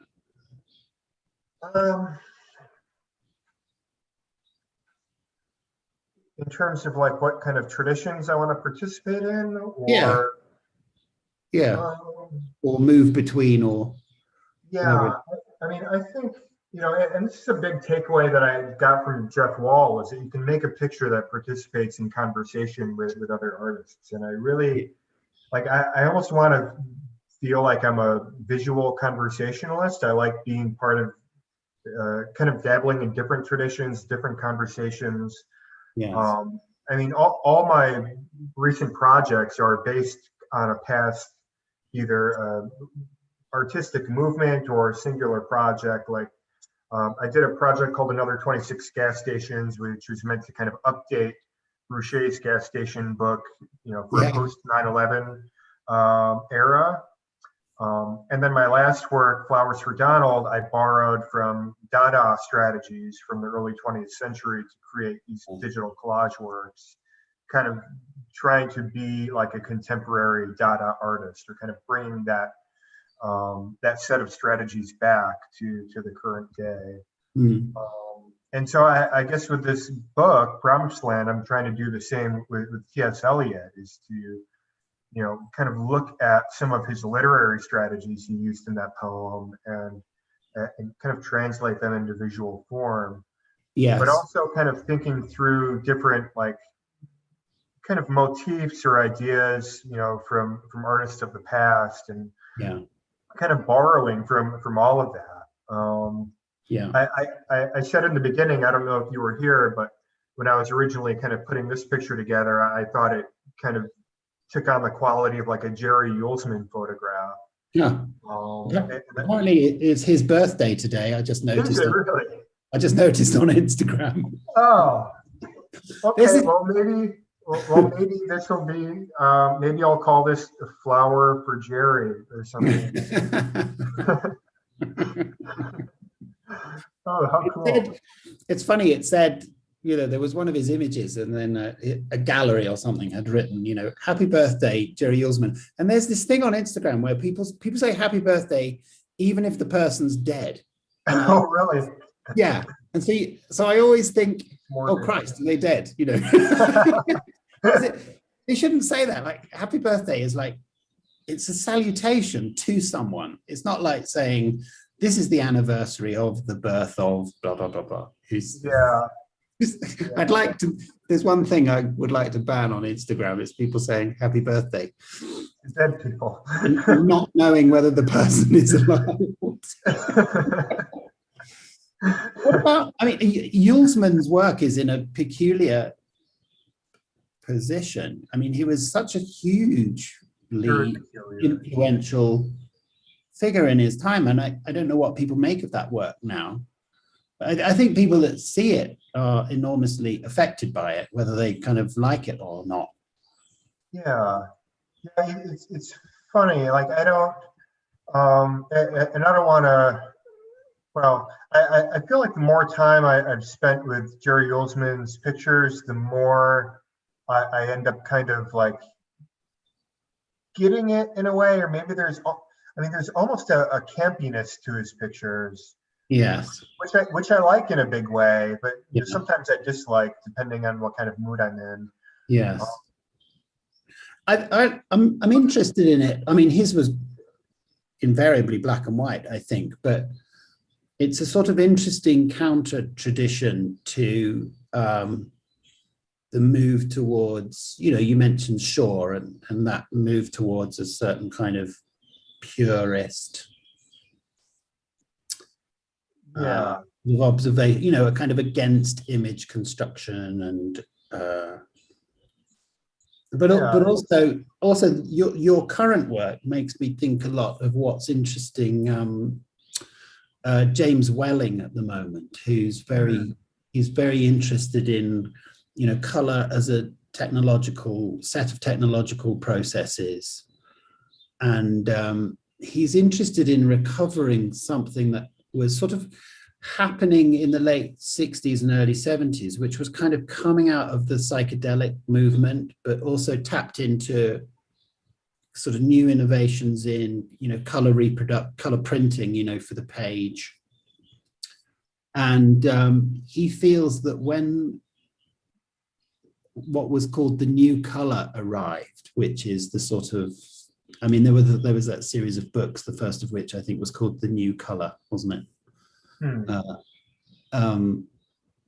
The Stephen Shaw, the William Egglestons. James Welling feels that no, that was actually the old color, because it was adhering to some normative idea about what color is supposed to look like, and it completely squashed something that was happening a lot with artists in the 60s and the 70s, which was a real experimentation with color and color printing, and moving photography into screen printing or different lithographic techniques and unreal color. And there was an awful lot of that going on, and it suddenly got squashed by the kind of Eggleston Shaw moment. And he's very interested in kind of recovering that. He calls it, I'm going to get the word wrong, I think he calls it pathological color or something like that, as a sort of counter tradition to the kind of normative use of color that that we associate with this sort of Stephen Shaw. Or I love that. I'm gonna have to dig into that more, because this is new to me. He's really interesting on the subject. It's interesting because every moment in photography that becomes like a moment or a movement or whatever is accidentally or not stepping on the toes of something else, or squashing some Yeah. other potential that was there, and Yeah. sometimes it takes a while for it to recover. And I think there's been a long tail of that kind of normative color in kind of contemporary art photography that does come out of Shaw and Eggleston and, I don't know, Guido Guidi or Luigi Giri, that the color must be somehow true to the kind of fakeness of the world, but the image itself should be kind of normative. That's had an enormous effect, I think, on color photography in art. But anyway, you're recovering this. You're part of this recovery of whole other tradition that you don't have to adhere to the normative stuff. Yeah, and it's so interesting just how the kind of visual dialogues can compete with each other in a way. And Yeah. these kind of visual disagreements. It's for such rich literature, I think. Yeah. Like for every movement, there's a counter movement, it seems like. I think so. I think that's true. And it's good to, it's funny, I've been living in New York the last year, and you often hear people use the phrase like the conversation, or the conversation in art is about this, or the conversation. Yeah. And the word the singular. Yeah. Freaks me out, it makes me want to go like, okay, well, if that's the conversation, what's not being talked about? Yeah. What else is going? There's a million conversations. Sure, yeah, there are. Always. It's like, when you hear the word zeitgeist, I just think, ooh, that just sounds like group think. Yeah. To me. Anyway, I have to go, Greg. It's been very good to talk with you. Oh, so good to have you. Thank you so much. This is always good to speak with you and catch up, and hope to do it again sometime. Thank you so much. Good luck with the book, and the audience out there, please support Promised Land. That's my plug for you. Okay, take care. Bye. Bye.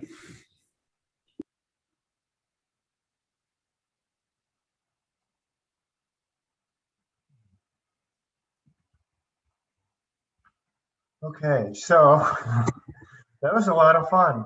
I love David.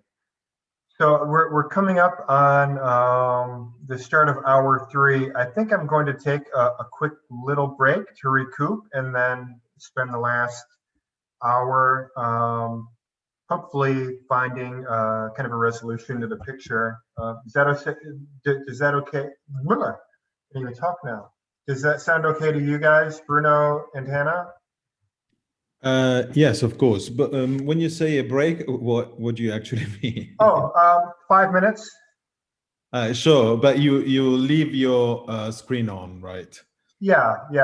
In fact, let me. People have really enjoyed your conversation and bromance with David Campbell. That was really great. People suggested that you should go on tour, the two of you. Okay, maybe we could do that. We'll need a light show. Maybe, do you want to play the recording of the... Oh, yes.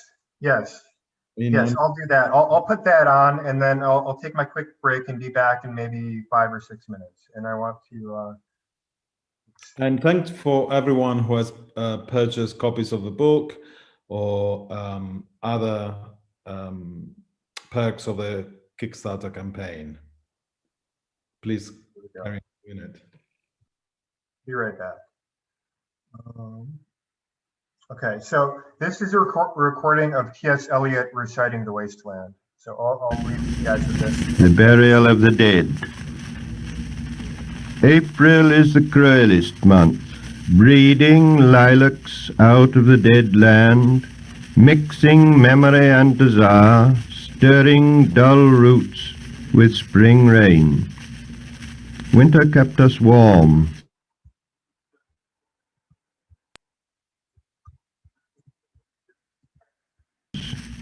Summer surprised us, coming over the Starnbergersee with a shower of rain. We stopped in the colonnade and went on in sunlight into the Hofgarten and drank coffee and talked for an hour. Bin gar keine Russin, Stamm aus Litauen, echt Deutsch. And when we were children, staying at the Archduke's, my cousin's, he took me out on a sled and I was frightened. He said, Mary, Mary, hold on tight. And down we went. In the mountains, there you feel free.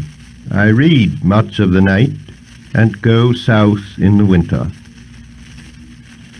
What are the roots that clutch? What branches grow out of this stony rubbish? Son of man, you cannot say or guess, for you know only a heap of broken images where the sun beats. And the dead tree gives no shelter, the cricket no relief, and the dry stone no sound of water. Only there is shadow under this red rock. Come in under the shadow of this red rock, and I will show you something different from either your shadow at morning striding behind you, or your shadow at evening rising to meet you. I will show you fear in a handful of dust. Frisch weht der Wind der Heimat zu, mein irisch Kind, wo weilest du? You gave me hyacinths first a year ago. They called me the Hyacinth Girl. Yet, when we came back late from the hyacinth garden, your arms full and your hair wet, I could not speak, and my eyes failed. I was neither living nor dead, and I knew nothing. Looking into the heart of light, the silence, öd und leer das Meer. Madame Sosostris, famous clairvoyante, had a bad cold. Nevertheless is known to be the wisest woman in Europe with a wicked pack of cards. Here, said she, is your card, the drowned Phoenician sailor. Those are pearls that were his eyes. Look. Here is Belladonna, the lady of the rocks, the lady of situations. Here is the man with 3 staves, and here the wheel. And here is the one-eyed merchant. And this card, which is blank, is something he carries on his back, which I am forbidden to see. I do not find the hanged man. Fear death by water. I see crowds of people walking round in a ring. Thank you. If you see dear Mrs. Equitone, tell her I bring the horoscope myself. One must be so careful these days. Unreal city, under the brown fog of a winter dawn, a crowd flowed over London Bridge. So many I had not thought death had undone so many. Sighs, short and infrequent, were exhaled, and each man fixed his eyes before his feet. Flowed up the hill and down King William Street, to where St. Mary Woolnoth kept the hours with a dead sound on the final stroke of 9. There I saw one I knew and stopped him, crying, Stetson, you who were with me in the ships at Miley, that corpse you planted last year in your garden, has it begun to sprout? Will it bloom this year? Or has a sudden frost disturbed its bed? Oh, keep the dog far hence that's friend to men, or with his nails he'll dig it up again. You, hypocrite lecteur, mon semblable, mon frère. A game of chess. The chair she sat in like a burnished throne glowed on the marble where the glass held up by standards wrought with fruited vines, from which a golden Cupidon peeped out. Another hid his eyes beneath his wing. Doubled the flames of 7-branched candelabra. reflecting light upon the table as the glitter of her jewels rose to meet it, from satin cases poured in rich profusion. In vials of ivory and coloured glass, unstoppered, lurked her strange synthetic perfumes, unguent, powdered or liquid, troubled, confused and drowned the sense in odours. Stirred by the air that freshened from the window, these ascended, enfattening the prolonged candle flames, flung their smoke into the laquiaria, stirring the pattern on the coffered ceiling. Huge seawood fed with copper, burned green and orange, framed by the coloured stone, in which sad light a carved dolphin swam. Above the antique mantle was displayed, as though a window gave upon the sylvan scene, the change of Philomel by the... Should I continue the poem, or do you guys want to hear me just talk some more? Do we have any other questions or anything?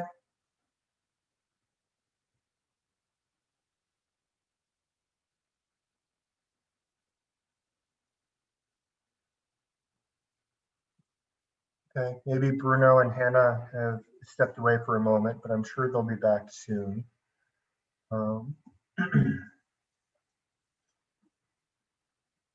So I'm just going to go ahead and let that poem go and just work on the image. Barbarous king so rudely forced, yet there the nightingale filled all the desert with inviolable voice, and still she cried, and still the world pursues, jug, jug, to dirty ears. And other withered stumps of time were told upon the walls, staring forms leaned out, leaning, hushing the room enclosed. Footsteps shuffled on the stair. Under the firelight, under the brush, her hair spread out in fiery points, glowed into words then would be savagely still. My nerves are bad tonight. Yes, bad. Stay with me. Speak to me. Why do you never speak?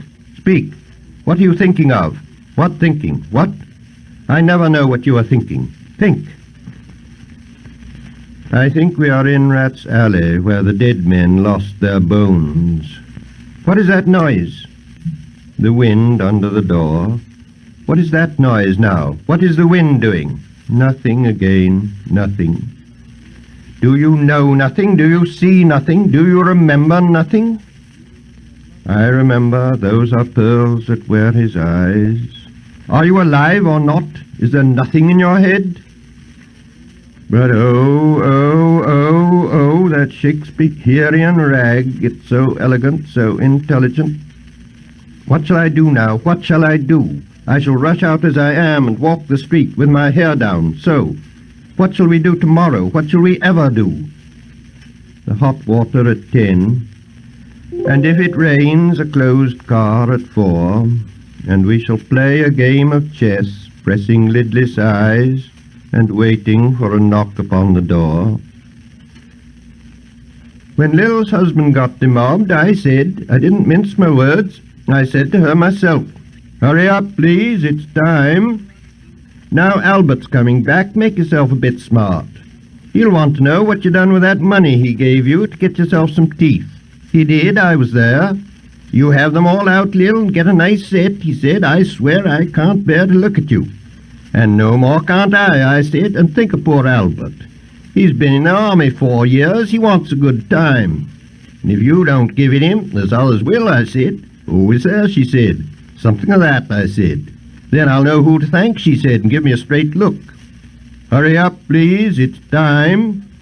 If you don't like it, you can get on with it, I said. Others can pick and choose if you can't. But if Albert makes off, it won't be for lack of telling. You ought to be ashamed, I said, to look so antique, and her only 31. I can't help it, she said, pulling a long face. It's them pills I took to bring it off, she said. She's had 5 already and nearly died of young George. The chemist said it would be all right, and I've never been the same. You are a proper fool, I said. Well, if Albert won't leave you alone, there it is, I said. What you get married for if you don't want children?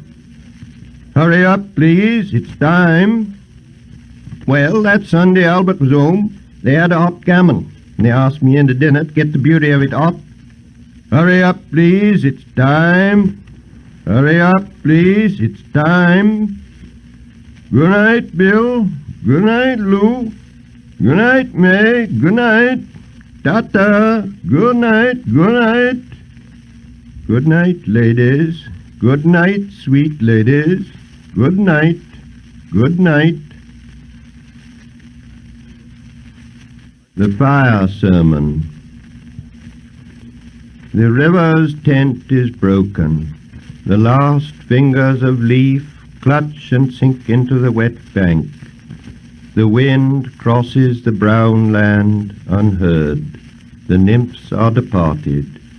Sweet Thames, run softly till I end my song. The river bears no empty bottles, sandwich papers, silk handkerchiefs, cardboard boxes, cigarette ends, or other testimony of summer nights. The nymphs are departed, and their friends, the loitering heirs of city directors, departed, have left no addresses. By the waters of Leman I sat down and wept. Sweet Thames, run softly till I end my song. Sweet Thames, run softly, for I speak not loud or long. But at my back in a cold blast I hear the rattle of the bones, and chuckle spread from ear to ear. A rat crept softly through the vegetation, dragging its slimy belly on the bank, while I was fishing in the dull canal, on a winter evening, round behind the gas house, musing upon the king my brother's wreck, and on the king my father's death before him. White bodies naked on the low damp ground, and bones cast in a little low dry garret, rattled by the rat's foot only, year to year. But at my back from time to time I hear the sound of horns and motors, which shall bring Sweeney to Mrs. Porter in the spring. Oh, the moon shone bright on Mrs. Porter, and on her daughter. They wash their feet in soda water. Et oh, ces voix d'enfants chantant dans la coupole. Twit, twit, twit, jug, jug, jug, jug, jug, jug, so rudely forced. Tiroo, unreal city. Under the brown fog of a winter noon, Mr. Eugenides, the Smyrna merchant, unshaven, with a pocket full of currants, CIF London, documents at sight, asked me in demotic French to luncheon at the Cannon Street Hotel, followed by a weekend at the Metropole. At the violet hour, when the eyes and back turn upward from the desk, when the human engine waits like a taxi throbbing, waiting, I, Tiresias, though blind, throbbing between two lives, old man with wrinkled female breasts, can see at the violet hour, the evening hour that strives homeward, and brings the sailor home from sea, the typist home at tea-time, clears her breakfast, lights her stove and lays out food in tins. Out of the window perilously spread her drying combinations, touched by the sun's last rays. Hey, Brian. On the divan are piles. Hey Greg, how you doing? I didn't want to interrupt the no worries. poem there, but how are things? Good, really good. How are you? Good. I've been enjoying watching you firstly work, and then I was enjoying that conversation with David. It was very, I was saying to Bruno, very meditative, just watching you work and listening to him, like just have all of this knowledge and talk about all of these different topics. So it was a nice way to spend Friday evening. Nice. Yeah. I mean, David is such a wealth of knowledge. He's like 10 encyclopedias of photography. He's just a miraculous human being to me. Yeah, it was super I don't know how nice. he does it. He has a very calming British voice too, so hopefully it's going to be a hard act to follow. I'll put it that way. But I guess we had some T.S. Eliot in the middle there, which helped. Yeah. But yeah, I mean, it's been actually quite fascinating having worked with you on these images in this book, and now getting to kind of see how they're made. It's really I missed the very beginning, so I do have some questions, but I saw Sure. most of the process as it was kind of unfolding, and it's yeah, it's kind of both mystifying and demystifying at the same time. It's become, the images become more and more complex, but also, yeah, it's fascinating to watch the process kind of unfold, both from the Cool. analog and the digital perspective. When Yeah. did when Oh, did you go ahead. first start experimenting with this way of making images? Yeah, so I started in about 2015. I was in grad school, and it was a complete accident. I was printing another project for like a critique or something, and I was on my last image to print, and I was on my last sheet of paper. And I went to print it, and when I came out, I realized I had loaded the paper upside down. Mm, So all the ink was wet on the paper, and I'm just like, oh, fuck, you know, I screwed this up. And I didn't want to feel like it was a complete waste. So I took the picture, and I took the print, and I folded it in half to make like this Rorschach ink blot yeah. thing. And I just pinned it to my studio wall. And I said, you know, if it's going to be a screw up, it might as well decorate the space for a couple of weeks. Um, and then the next day, a professor of mine, Rick Hock, who has sadly passed away now, but he was absolutely brilliant guy and artist. He popped into my studio to ask me a question, and I answered it. And then he was about to leave, and he saw the thing on the wall. He's like, "What's that?" And I was just like, "Oh, it's just a screw up. It's nothing. Don't worry about that." And I looked back at him, and he was just kind of looking at it. Mm. And I could see like the gears turning in his head, like he was working out something. And then he just kind of turned and left without saying anything. And I looked back at the picture. I'm like, what the hell did he see in this? Mm.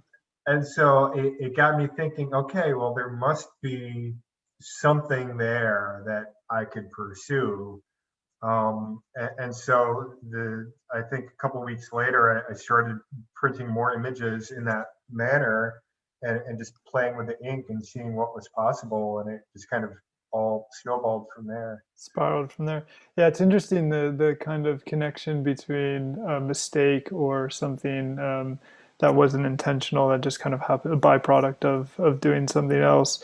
And then also what you and David were talking about with the idea of Photoshop, and how you're kind of like disrupting these images, or sort of making these kind of, rather than perfect, beautiful kind of images, these disturbing kind of images, and kind of how those two things are, you're using the tools in the way that they weren't intended to be used, I think, which is, I Right. think, what really spoke to me originally when I first saw the work was, I had a similar feeling of that disturbing, but I think maybe this speaks to me. I found it disturbing in a quite pleasant, exciting kind of way. It was something I hadn't really seen before, but also it kind of created more questions than answers. Yeah.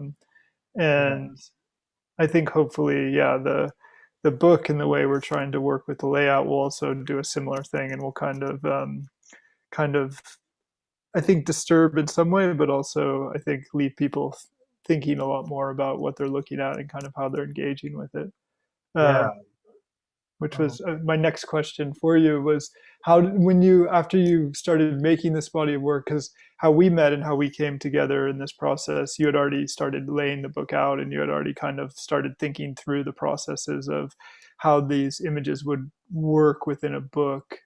right. Where did that come from, or where, like, how did you start seeing these within the layout in a sort of narrative way, after you had been, or was it while you were still kind of making them, or what was the kind of process that took? Yeah. So I knew right away that there would be a lot of opportunity to create kinds of narrative sequences with these images, because they're so disparate in terms of subject matter, but Mm, they're all bound together so tightly because of the common aesthetic of them that I mean, there are so many opportunities to create different sorts of sequences, in different narratives.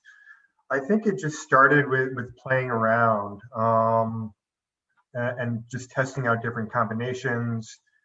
And I made the first picture from the book in May of 2018, which is just over 3 years ago now. Yeah, so it's quite a long time between 2015 when you made the first one and then 18 when you actually started working on this body of work.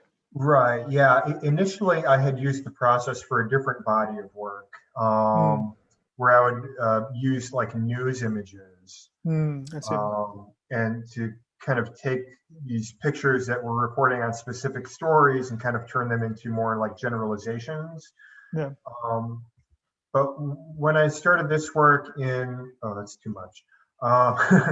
In May 2018, like I think as I was starting to make more images through like June and July, I think the first PDF draft of the book I made was in like maybe September of 2018. And so all throughout making new images, I would just continue to produce more and then plug more into the InDesign draft and just kind of continue to play around with them.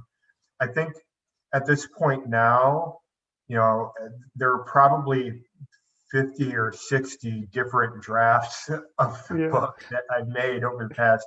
It's been ridiculous. And, as you've come to realize and working on this with me, I can never really settle on a conclusion. Like I'm always looking for what can be different or what can be better. And I'm always looking for different, or always trying different strategies and layouts and things.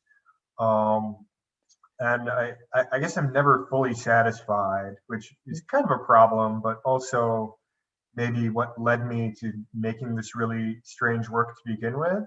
Yeah.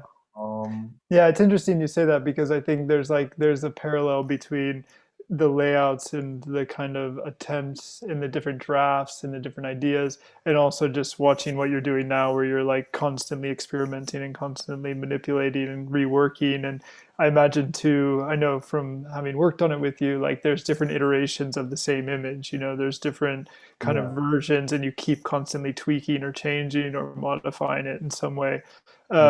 Which was another question I had while I was watching you work on it, is like, when you're I guess when you're deciding like this is the final one, or when you're thinking about that, are you thinking about it in the context of how it works within the book, or are you looking at it more as like a singular image on its own, or do you sometimes go back and tweak images once you kind of have a sense of where they're going to live within the book? Or it's a little bit of everything. I definitely there have been a lot of moments where I'll figure out kind of what pictures I want to go together in the book, and and that would cause me to kind of go back to one or the other and make some changes either in the tonality or the color in a way to kind of fuse them together just a little bit more strongly.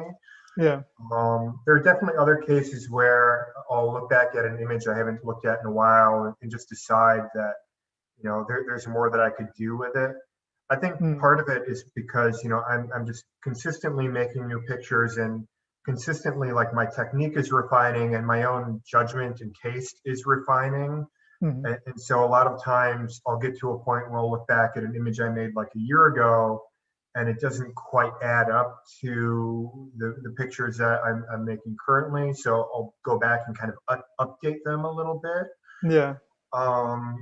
That's interesting. Yeah, because I've always found that fascinating working with photographers and kind of like them understanding the narrative structures and the editing process of how certain images work within a book, and how sometimes you need these kind of bridge images that kind of take you from one to another. But it's interesting with you where like you're actually manipulating the images and you can rework the images in a way. So it's beyond just the editing of like what the subject matter or the aesthetic is of the image. It actually goes much deeper in some way, because you can really then decide, I want to change this, or I want to manipulate this to kind of work within a sequence in the book or within a certain way of how it's presented. Yeah, which is quite rare, I think. It's quite different dynamic, I guess. Yeah, it's a very kind of call and response. I'm trying to move this flower up a little bit. It's been bothering me from the beginning. Rework it. When yeah. you're making, just a technical question, when you're making these layers, these backgrounds they're like just kind of backups. They're like steps in some way on like the copies you're making. Are they, is it like, because I see you every so often kind of making a new copy. Is it sort of just a way for you to kind of save a state of where you are, or is it, what's happening there? Yeah, I think in terms of like the background, like I'm looking for kind of foils that could kind of take the place. I feel like the whole project is a kind of a world building exercise in a way. In some sense, like it's all kind of one universe that all these pictures kind of occupy, and I like the fact that, you know, with different backgrounds and settings and things, I can kind of travel through space in a way. Where it becomes kind of a journey and these different kind of encounters that you find along the way.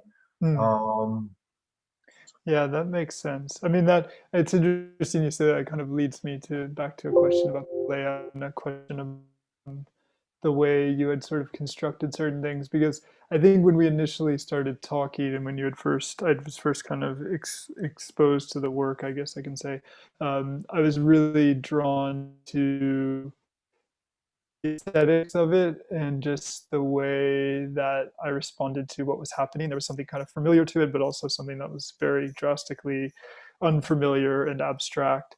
But then when I saw the layout and saw the way you were working with both like repetition and movement through the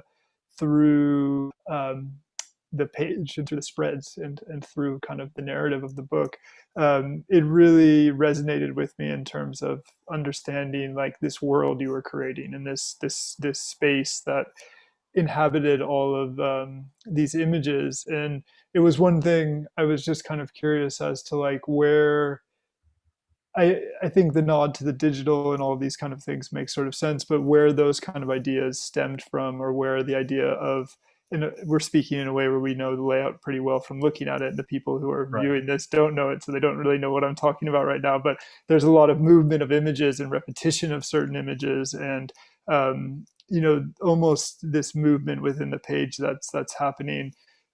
Did that kind of come naturally? Did you know that that was the way you wanted to approach the layout originally, or was it something that kind of built over time? Or I did. I wanted to. Yeah, I feel like sequencing photographs and laying them out is very, very similar to developing a poem.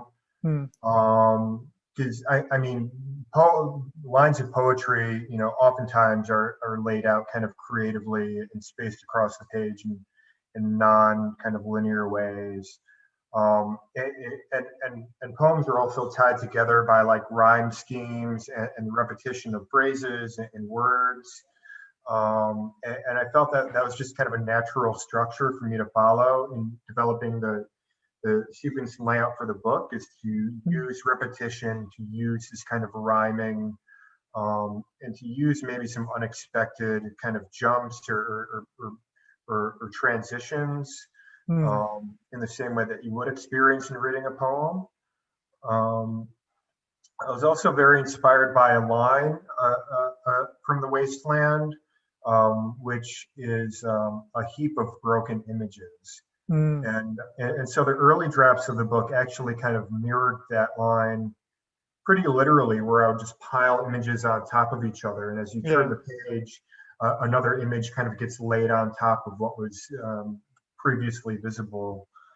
Yeah, I remember that. That was yeah, and I think that that's quite a good way to think about it, and the kind of to view the layout through in some way. I think yeah, that layering and that movement was really exciting. I remember the first time, and I think also working through what strategies have been best to kind of keep and which ones have been best to sort of rethink has also helped kind of filter it a little bit and kind of bring it back to the importance of the image and kind of keep it within that language. But yeah, I think that there's something very exciting about the way the images come together and how they're in dialogue with one another, and also just yeah, I think how they allow the viewer to kind of create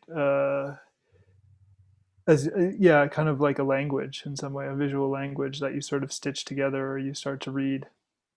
Yeah, and it's really like, I mean, well, a couple of points on that. I wanted to make the book almost kind of feel like a visual symphony, because I feel like Mm, that's how the Wasteland operates, is like a symphony of words. It's so rich and so diverse. And you never know what to expect in the next line. It shifts so harshly from time to time. yeah. Um, and I think what I've discovered is kind of unique to this work is the power of association that viewers have with it, where it's kind of removed from, you know, any aspect of the real, and it allows, I think, at least for me, pictures kind of ignite my imagination and kind of Mm, take me off in all sorts of different directions in terms of like memories that they call to mind or associations that I have with the kind of picture, like with past work of art or with maybe a poem or a song. Um, so I feel like the kind of the act of putting images together in that way was another opportunity to create these different kind of um, associative like prompts in a mm, way that can kind of just take the mind off somewhere else completely. yeah. Yeah, I think, I mean, yeah, it's interesting because it's rooted in this, again, kind of photographic language in terms of where the source material is coming from. So there is this kind of familiarity within the aesthetics of the images and certain, I mean, there's definitely certain images where they become more abstracted and more that are maybe more figurative and kind of read in a more maybe traditional kind of way, even though the aesthetics may be slightly different. But yeah, I think it's fascinating, this kind of wealth of and maybe you talked about this at the beginning, and I'm sorry if it's repeating it, but when you're sourcing these images, are they? I know you pull them from a lot of different places, but is it what primarily like are you looking for in either an image, or where are you finding these images and where are you kind of calling them from? Yeah, so most are sourced from like free stock photo sites, which are just very bountiful with all sorts of like super cliche kinds of pictures of like very Yeah. basic interpretations. And I think that's the kind of picture that I'm most interested in working with, because Mhm. it's like, you know, a really cliche picture is kind of this meeting point where anyone from any background could kind of convene on that image and find the same meaning and the same interpretation in that. Mm. And so, like, I very much think of like this kind of post-truth context with this work, and how, you know, just things just continue to grow under more and more debate, like areas of previously held shared meaning are kind of being ripped apart in a way, Yeah. and subject to new debate. And I think that kind of condition is one of the biggest inspirations for this work, is to kind of take the common and the basic and the simple, and to make it more complicated or make it more troubled, Hmm. or even to kind of put stress onto it. And I also like the fact that, like, really, like, I mean, stock photographs almost play a role similar to like stories of myth, where they kind of are act as common denominators of human experience in a way Mm. that kind of uh, kind of creates this baseline representation of what human experience is, even if it's kind of fabricated or something like that. Yeah. But it also, I mean, it's interesting kind of going back to the conversation you and David were having too. It just kind of dawned on me that like stock photography also kind of represents this excess of imagery, where it's like literally just so much imagery is being made and so much imagery is being consumed that it's like these stockpiles just became available and commodified in a way. I remember like my father was a photographer, so I remember in the early 90s and when all these like stock photography things started coming up, and it's interesting to see like what it represents now versus what it represented then. Yeah, But also just like that process of similar to how you were talking about Photoshop and how it's kind of changed and how people are using it differently, like how the idea, I think stock photography in my mind now kind of represents this sort of, to use a bad pun, wasteland of of images, like it's just kind of this, just this archive of just things, or not even archive, just this excess of imagery that really It's just a is, massive overabundance, far more than we'll ever need for any purpose. and it's interesting that you're kind of repurposing it in that way, or you're using that as a kind of a point of sourcing the imagery, because it I think it represents so much of kind of digital imagery right now, or what sort of digital imagery represents in that way. Yeah, and to me, I think part of it is just to try to find meaning in all of that, in that abundance, and that kind of playing off of these very common sorts of images that we encounter on a regular basis, where we see it and like it communicates immediately, like just immediately, because it's designed to do that. And like, and that's the power of really well-made photographs, is they communicate so quickly, like that idea gets in your brain before you ever have a chance to question it or scrutinize it. It's almost like, it's you can't invasive not, almost. you can't not know what it's saying in a way. It's so universal and it's so instantaneous. And it's such a part of our regular daily experience. Like, it's impossible to really measure just how profound an effect that kind of exposure has on us, or what it does to us in terms of how we understand things. And so I guess in the act of almost kind of destroying that kind of picture and reworking it, it's almost a way of fighting back in a way. Even though it's utterly futile. For sure. But I think in a way, though, you're sort of doing that by you're taking something that's so instantaneous or recognizable, and then adding this layer through the process of how you're making it into something that then we question, or then we are unsure maybe of what it is, or what it's representing, or what this flower on top of this landscape kind of represents, even though you've pulled them from these different places, you've kind of made a new meaning of them in some way, and made us kind of rethink the familiarity of the original imagery. And I think I mentioned this to David, or maybe it was a little earlier, I can't remember. I really like the idea of making like a folk picture. It's kind of like a folk song, but not really, but just a very like a fairy tale illustration, or something that just has a really common kind of campy quality to it in a way. It just really appeals to me. I guess I'm still not sure exactly why. Maybe it's that like Americana kind of, just that, I don't know, something about the expressiveness of that in some way, or just kind of what it represents. I mean, maybe it's almost a sort of like a really innocent kind of picture, but maybe not. I guess it's still hard for me to define. I guess this is kind of on like a granular level, but like when you're in that thinking and in that mindset, like when you're making an image in a way, and you're looking at all of these stock images, or I don't know what you're searching for when you're looking for things, if you have keywords, or if you kind of are thinking through, like, do you have an image in mind, or do you kind of more pull from things and then start constructing it? Or is it like, what is the process of creating the image in that way? It happens in different ways. Sometimes I'll have kind of a loose idea in mind, and I'll look for imagery that would help me kind of realize that idea. I actually have a very long list of titles for pictures that I haven't made yet, but just because I like the titles. And I think that list is probably up to like 300 titles.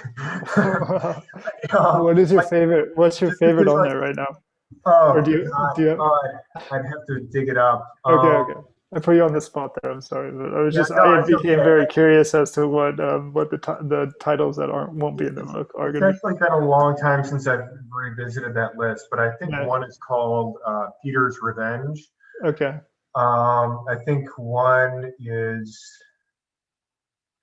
man, I, Well, yeah. I mean, yeah, this maybe segues into a question about the titles of the pieces, which what are those? Do you? Because I guess I never asked you this.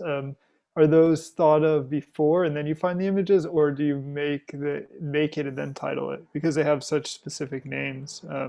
All of the yeah. pieces. Sometimes the title comes first, but sometimes I'll just make a picture, not really having a plan, but just seeing kind of what it ends up becoming, and then Mm, trying to think of what kind of title would be appropriate to that. With all my titling, like I hope to kind of open up new interpretations of the picture, yeah. rather than just like describe what it kind of conveys, because that's already obvious. Yeah. Because text has such a profound influence over an image and Yeah. how it's understood and how it's digested.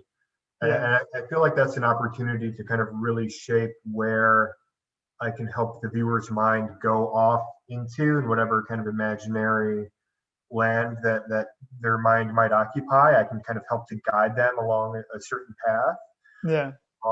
And so a lot of the titles kind of come, they're inspired from the wasteland, actually. Like there are Mm, portraits that I've made that I've named after characters who appear in the poem. Um, but others all title just for, maybe whatever just happens to come to mind at that moment. mhm. Like I made a picture of a female figure, and she just looked like a Marie to me. So I said, Yeah. okay, Marie, in the springtime, because I set her on the backdrop of like flowers and things like Yeah. that. I see. But then I also realized that there is a character in the Wasteland called Marie, like right at the Mm. beginning. So it's like, okay, maybe that's So that Marie. your Um, subconscious was kind of coming in there and yeah. taking over. And That's actually, interesting. it's funny because now that I'm looking at this flowers, like this little patch of white looks like teeth to me. And Mm. so this starts to look like an open mouth. Yeah. And I I can see wonder that. if that's something that I want to kind of carve out more and maybe just make it a mouth. I don't know yet. Um, It's yeah, I see the mouth already though. I think you yeah, know maybe just embrace it. But then yeah, you have to think of the title for this piece as well. But it's yeah, yeah, it's interesting because you're kind of putting in some authorship or some kind of ownership, I guess, in the titling process in some way. You know, and kind of retitling these composites or these images that are kind of from all these different places that you're sort of then putting, yeah, you're, as you say, kind of giving the viewer some sort of idea of what's in your head or what you're sort of thinking, which I think is fascinating to unpack a little bit or to kind of think through. yeah. I'm giving a flower bottom teeth. This is the point in the program where things Things get a start little, going. Things yeah. start going. I mean, this is where like Promised Land starts, is when it Yeah. starts to get weird. What? And, Yeah. No. yeah. Sorry. I was just gonna ask because it made me think. Is there any images that you've gone too far and then you've had to pull them back, or Oh like yeah, dozens of them. really? Okay. I'd love to Dozens see of the them. I mean, outtakes. Maybe yeah, we have to do an outtake zine at some point yeah, we should. That would actually be, yeah, that would be a pretty robust magazine, I think. with all the titles of the pieces you haven't made yet as well. It could be kind of like a compilation of those two things. Yeah, I'd Um, love to take all the titles that I have that I never made pictures for and just turn that into a poem and like publish mm, a little book of poetry or something. be quite nice. Could have been a Kickstarter reward, maybe. Could Maybe have it's been. not too Ah. late. We can throw it in. We can just crank that out real quick and add it as a special bonus. Yeah, that's, I mean, it's interesting because I guess, yeah, there is this point of like, how far can you take it and how much do you keep working on it? And then like, I guess it's the same with the layout, you know, it's kind of this constant, this sway and this balance of sort of pushing it and pulling it back and trying to find, um, this rhythm that kind of is correct or is right, I guess. Because it's not so traditional in the sense of just putting the images on the page. There's a lot of components and a lot to consider as the layout kind of builds. And I guess you're kind of going through that same thing as you're making these works as well. Yeah. Yeah, it really is like, it really is to me like a never-ending process. Like the pictures are never fully ever truly done. I just kind of stop working on them at a point Yeah. where hopefully they're refined enough to work on a really good level. But I guess I've kind of treated the book in the same way. Where I mean, if you guys don't tell me to stop, I'll just keep making changes for the next I, 8 years. I think that's Bruno's job. Unfortunately, Yeah. he has to tell us to stop at some point. Because, yeah, I mean, I think the 20 minutes left. Okay, we have 20 minutes left. We were talking about the book, but I guess we could also. But I think it's yeah. I mean, that's what's exciting about it. Just kind of the experimentation of it and kind of trying these different things and trying to see how to keep kind of working with them and trying to kind of keep experimenting. But I think at some point, You gotta call it. Yeah, you gotta call it quits eventually. well, yeah, at some point. But also it's I think it's one of these projects where you infinitely can go back and rework and re-edit and rechange not only the contents of the book, but the book itself. And I think the book will reflect the moment we're in right now and the moment that makes sense in terms of how it comes together and Yeah. how it's read. That could be a really great idea for a book, is a book that never ends. Like you could, people can buy like an initial book and then every month I'll send them a new page or something Yeah. to plug into the Well, end of that it. was, I mean, when you were talking about the Pencil of Nature and Anna Atkins, both of those books are, which I always loved, like that, both of them. I mean, Anna Atkins, she would go and she would realize she had made mistakes in some of the cyanotypes, and then she would make new pages, and then she would send them to the people who had the books and say, like, you need to remove this page and put this page in Oh, I like as that. like as a way to kind of like fix her mistakes. And the Pencil of Nature was like, I guess it was 12 books that were made, and they were intended to be kind of made in these volumes that, I mean, at that time too, you bought the sort of contents of the book and then you bound them, so it was like this idea that it wasn't one fixed book, it was kind of like these multiple volumes that came together. And I don't know what really technically constitutes that book in a way, because it wasn't really conceived as one thing. It was conceived as these multiple volumes that were put together. Yeah, that's so interesting. But maybe for the technical aspects of this, we won't be able to explore that. We'll have to just keep it more traditional. Yeah, maybe for the next book. the next iteration. Yeah. Cool. Well, yeah, this has been interesting to watch, and I'm also, I have to say, I'm very impressed that you're able to work and have conversations at the same time. It's Yeah, me too. I didn't think I could do it. it's working been out fun. so well. It's been interesting. Hopefully people have enjoyed watching the process as well. Have you shown your process to anyone before? Like, I mean, what is that experience been like for you? Yeah, I mean, this is really the first time. I mean, aside from putting that video together for the Kickstarter video, I've definitely never done anything like this before, and it's weird because just like all the kind of chatter and conversation that just goes on in my head, like I'm just saying it out loud now, so it really doesn't feel all that different. I mean, it's kind of cool. I kind of like to do this again sometime. Yeah. I mean, it's interesting again what you and Dave were talking about, because it's almost like akin to, I don't think so much of like watching Jeff Wall make a photograph or something, but it's almost akin to more like being in the dark room watching someone work, which maybe doesn't sound overly exciting, but it's like, it's really watching this process unfold in a way that's kind of somewhat intimate and sort of not something we normally are exposed to, or even expose ourselves in some way, of sort of letting people in on this. I just keep thinking of Bob Ross. Like he was my only model for this. Yeah, you could maybe that could be your and David's traveling show. You could be doing like it could be live on YouTube every month or something like that, and you could follow Yeah, that format. yeah, that would be a hoot. Yeah, I think there'd be some serious viewership on that.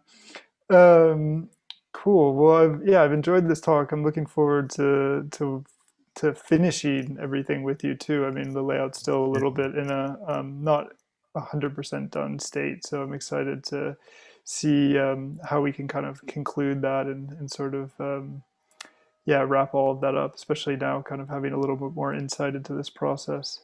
Thank Um, you. but Yeah, yeah, great. Well, thank you so much for dropping in, yeah, of Brian. This is course. awesome. I'm looking forward. I'm actually anticipating the title now and seeing how much the mouth is involved in the title. We'll see. But Yeah. yeah, thank you for sharing with us, and yeah, good luck with the rest. And for everyone out there who's watching, yeah, please support the Kickstarter if you haven't already. The book is very exciting, and then you'll get to see the layouts and all the movement and the the sort of the heap of chaos and excitement that's within the book as well, in your own hands. Um, but yeah, have a nice weekend, and I talk to you soon. All right, sounds great. Thanks, Brian. Ciao.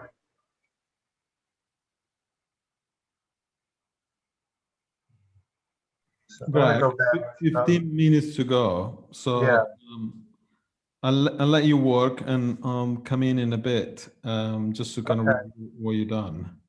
Okay. So As this in is not in review, as in not marking, just kind yeah. of talk about a result. So that's kind of the original, and this is where we've gotten so far.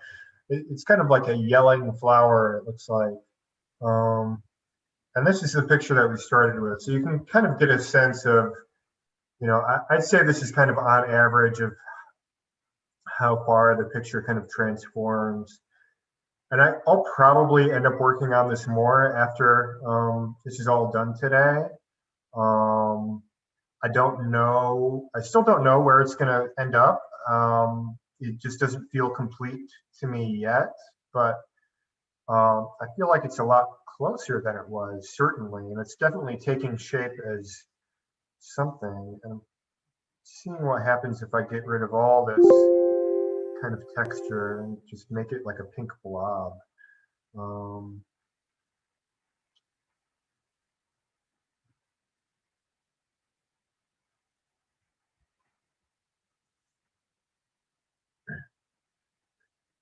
and yeah, if there are any other like comments or questions in the chat, I'd be happy to respond to those too.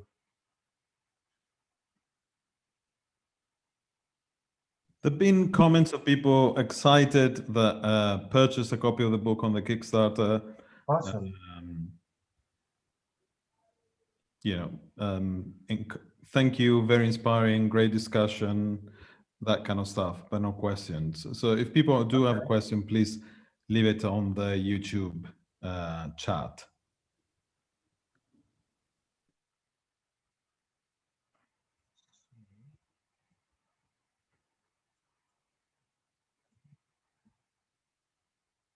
Okay, so so this picture has kind of found a fork in the road. Like I think I could keep on going in this direction, but I could kind of revert back and have it look more like a traditional rose.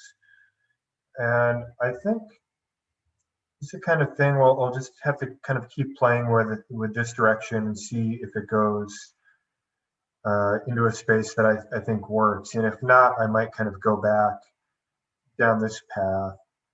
But I'm glad I found this point where like I have options of what to do.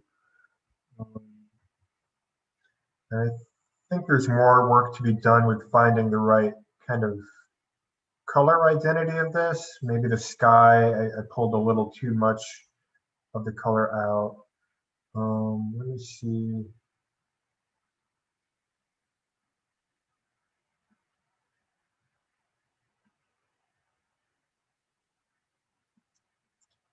Brighter blue makes it a much happier picture. I don't know if it should be happy or not.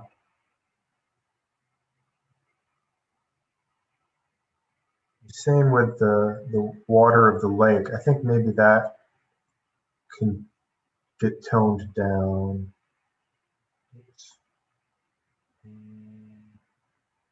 Just do a whole. I wonder how it looks black and white. No, I don't think so.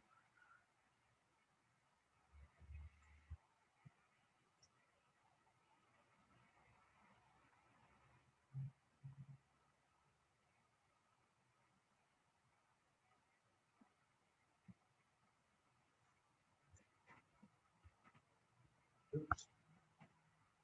Ah, why is it turning red?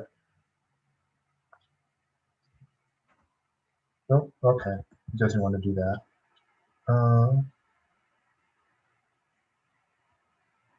Oh man, this is an example of me not being a Photoshop expert, and I don't know why this.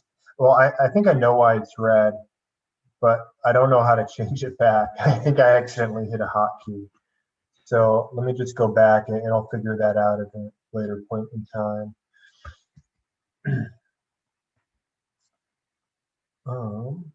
So if I want to keep going in this direction, I think this texture should be cleaned up a little bit. Maybe I could even make it totally smooth. Just kind of flatten out that space.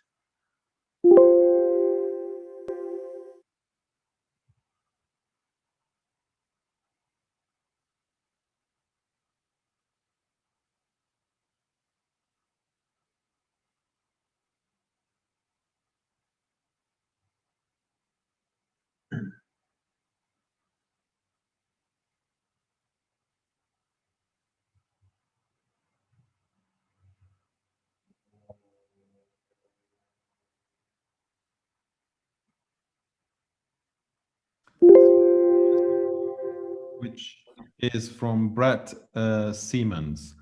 This may have been addressed in the beginning, but have you ever used different tools when smearing the ink?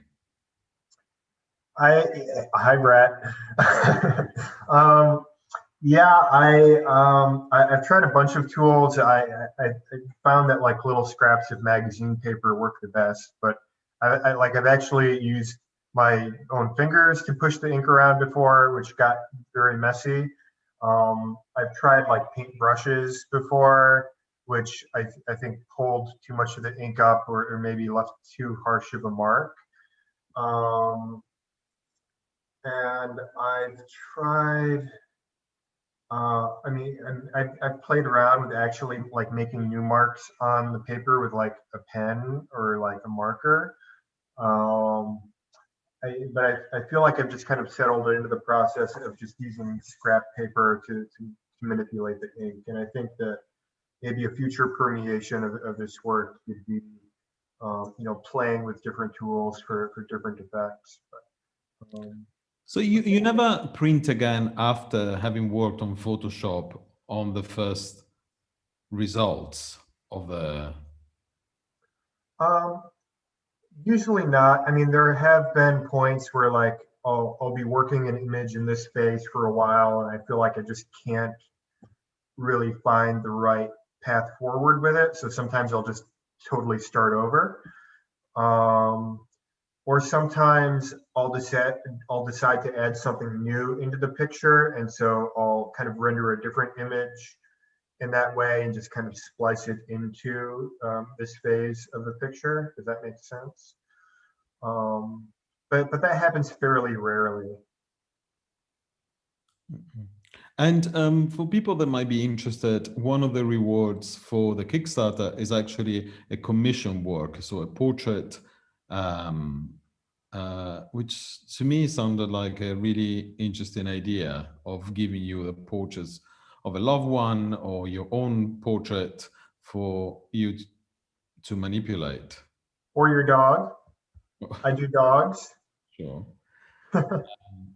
Maybe it's, I mean, you did your own self-portrait and we all were a bit scared of it, including you. I was too, to tell you the truth.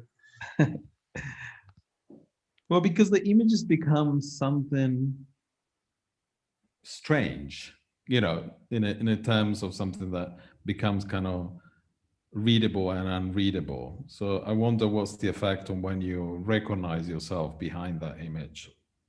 Yeah. Yeah, I think that is kind of the key, maybe, is like when I work an image, I get to a point where like I mean, maybe I see part of myself in it somehow in some weird way. Um, I don't know. Like I have like this feeling when I know kind of a picture is done or close to done. Well, I'll just sit back and look at it and just kind of feel it speaking to me in a way. Um, but on the road into getting to that point, it's just like a lot of mundane edits, like I've been doing over the past hour, making little changes, kind of piecemeal, and letting that add up into, you know, something that ends up really transforming the image into something different. And as I'm working, like my eyes are just kind of bouncing all around the frame, looking for things to, looking for what works and what doesn't.